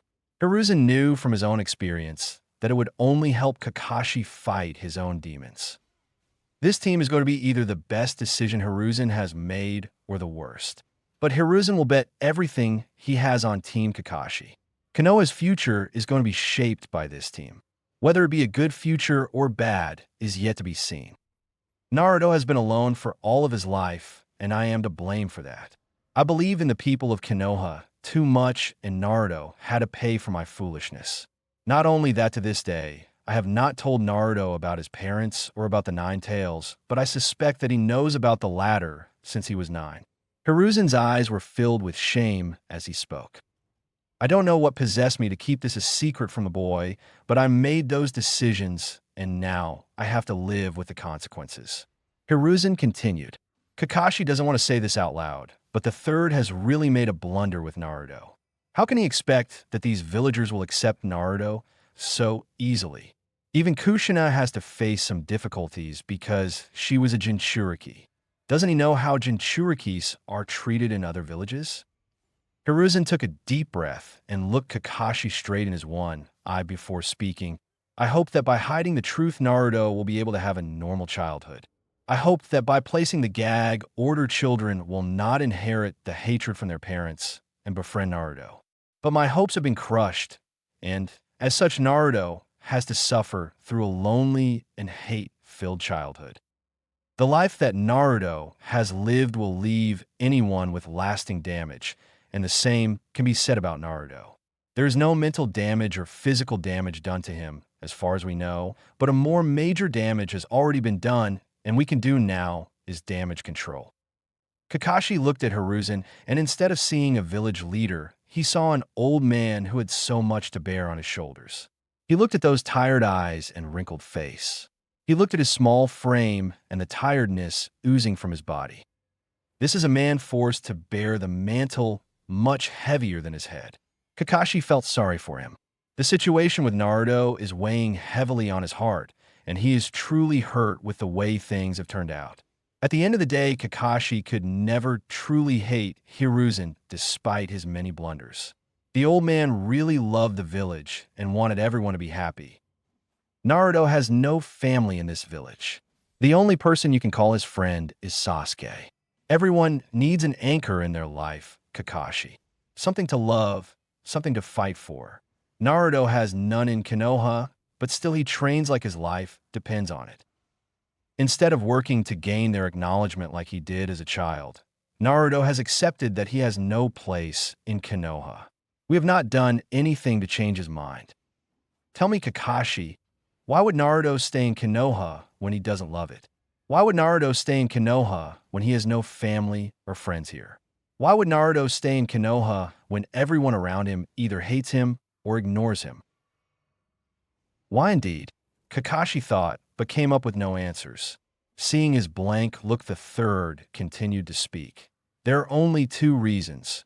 Either the child is not strong enough to leave the village, or he is waiting for something or someone. I believe in Naruto's case, both the reasons are valid. Hiruzen looked outside the window. The atmosphere around the village was warm and sunny, but he could see the dark clouds in the future that threatened to drown Konoha in an endless darkness. Hiruzen needs to get things in order before they spiral out of control. He returned his gaze to Kakashi before continuing. Naruto has something in his mind, a goal that he wants to achieve, and that's why he works so hard. There is something the boy wants to achieve, and that is the reason behind his sudden change in behavior. But Naruto also knows he is strong enough to achieve that goal at his current condition. This is the reason he has stayed in Konoha. Konoha provides him with the opportunity to train and gain power while also not have to worry about watching your back at every moment. Naruto understands that he won't be able to run from Konoha forever at his current strength, and running away will only put a target on his head, so he has decided to stay here because he won't be weak forever. He is just waiting for the right time. I assure you, Kakashi, I have talked with the boy and have observed him enough to know a day will come when Naruto will be one of the most powerful shinobi the Hidden Leaf has produced, and when that day comes, no wall will be high enough to stop him. Kakashi listened to every word the third had spoken with his full attention. The situation around Naruto is pretty complex. The third has full confidence that Naruto will leave the village one day, but that shouldn't surprise anyone. What he hoped to achieve through this team is still a mystery. Did he think Kakashi will be able to give Naruto the anchor he needs so that he remains a leaf ninja? If he did, then he don't know Kakashi as well as he thought. The third spoke again like he was reading his mind. Times are changing, Kakashi. I can feel the winds changing. Not long ago, Cloud was breathing on our necks to start a war, which we avoided, but I don't think the next time we'll be lucky. Reports have come that Orochimaru has founded a hidden village in Rice Country, and for the past year, he has been recruiting for his ranks. Cloud and Stone both are strengthening their armies since the last war ended while we were enjoying peace. I have been foolish enough to think that this will last, but some recent thoughts have changed my mind. Konoha needs to be ready to face the future because it will be a difficult one. If war were to break out, the current Konoha will be crushed by its enemies. My tenure has been only filled with failure, but before I go, I at least want to prepare Konoha for the future. But that is the only thing I can do. Prepare the leaf, but the village needs a new leader to lead them into the future. A war is coming, Kakashi, and we need someone strong enough to strengthen the village. Kakashi knew this was coming. From the moment this conversation started, he knew where this was heading. Why can't the third just leave him alone? Why not choose one of your students? He tried to save himself. Strong, yes, but they are not what this village deserves. Both of them are so lost in their grief that they can no longer see the truth. People suffer, Kakashi. Everyone has their own demons to fight, and it is not wrong to grieve, but you also have to keep moving forward, otherwise you'll be stuck. If the village has to move forward, it needs a leader who can look forward. You have suffered much more than many in this village, and yet you have always been available for us. No one is better for this position than you. You are young in power. Your name is known throughout the elemental nations. There is no better candidate than you. You don't have to answer me now. Take your time, but remember that I won't always be there, and without a successor, the Hokage seat might go to someone we never want even near the Hokage office. As to why I have chosen this team for you, both Naruto and Sasuke have their own demons to fight, and both are major flight risks. From my own experience, I can tell you that the bonds created in your Genin team always stays with you no matter the circumstances. Hard times will come, Kakashi, and we will have to make hard decisions. I don't want the future to be burdened with things we can solve today. Naruto and Sasuke both have reasons not only to leave this village and declare Konoha as their enemy, but if you became their teacher and then Hokage, then at least the damage would be minimized. With Sasuke, I'm not sure, but with Naruto, I am confident that he will leave and we won't be able to stop him. This team gives us the chance to at least show him that not everyone is an enemy, that there are people in Konoha who care for him. It won't all fall on you. I have made some plans to minimize the damage that we have caused. In 6 months, Konoha will hold the Chunin exams, and I want Team Kakashi to participate in the examinations. If they reach the final rounds of the exams, I will announce Naruto's parentage to the world. Just listening to all this makes Kakashi go on a trip to the elemental nations. Whose idea it was to wake up today? He understands everything the third is saying, but one thing doesn't make sense.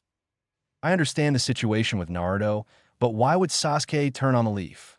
He knows the Uchiha wants to avenge his clan, and if someone offered him power to do so, there is no doubt in Kakashi's mind that he will abandon the leaf, but the third seems assured that there is a reason that will make Sasuke turn on the leaf. Hiruzen got up from his chair and reached into his robe to present a scroll to Kakashi. This scroll contains everything you need to know. I don't want you to be ignorant of the things the leaf has done to preserve its peace. Once you read it, make sure to destroy the scroll. The information here is an S-rank secret, so you know how to treat it. Kakashi doesn't want the scroll, but his curiosity to learn the secrets of the leaf won, and he took the scroll from the Hokage's hand. Lord Third, do you think by revealing his parentage might change the opinion of the villagers? Kakashi asked with skepticism. He doesn't think it will be this easy to change Leaf's behavior towards Naruto. Only revealing his parentage won't do anything. Maybe some will change, but the majority will remain the same. What matters is how we reveal the information and how we use it. Naruto has no desire to prove himself to the Leaf, but he will sure to do his best while on the missions. We just have to make sure that his achievements in the field are advertised in a way that people see a Leaf shinobi in him instead of a demon host. Remember, Kakashi knowledge is power. Kakashi got up from his own chair and again looked at the scroll that the third had given him. Knowledge is power, and the third is trusting him. Probably one of Konoha's most guarded secrets. Times are going to change, and Kakashi fears that the world will go back to the time of the Third War.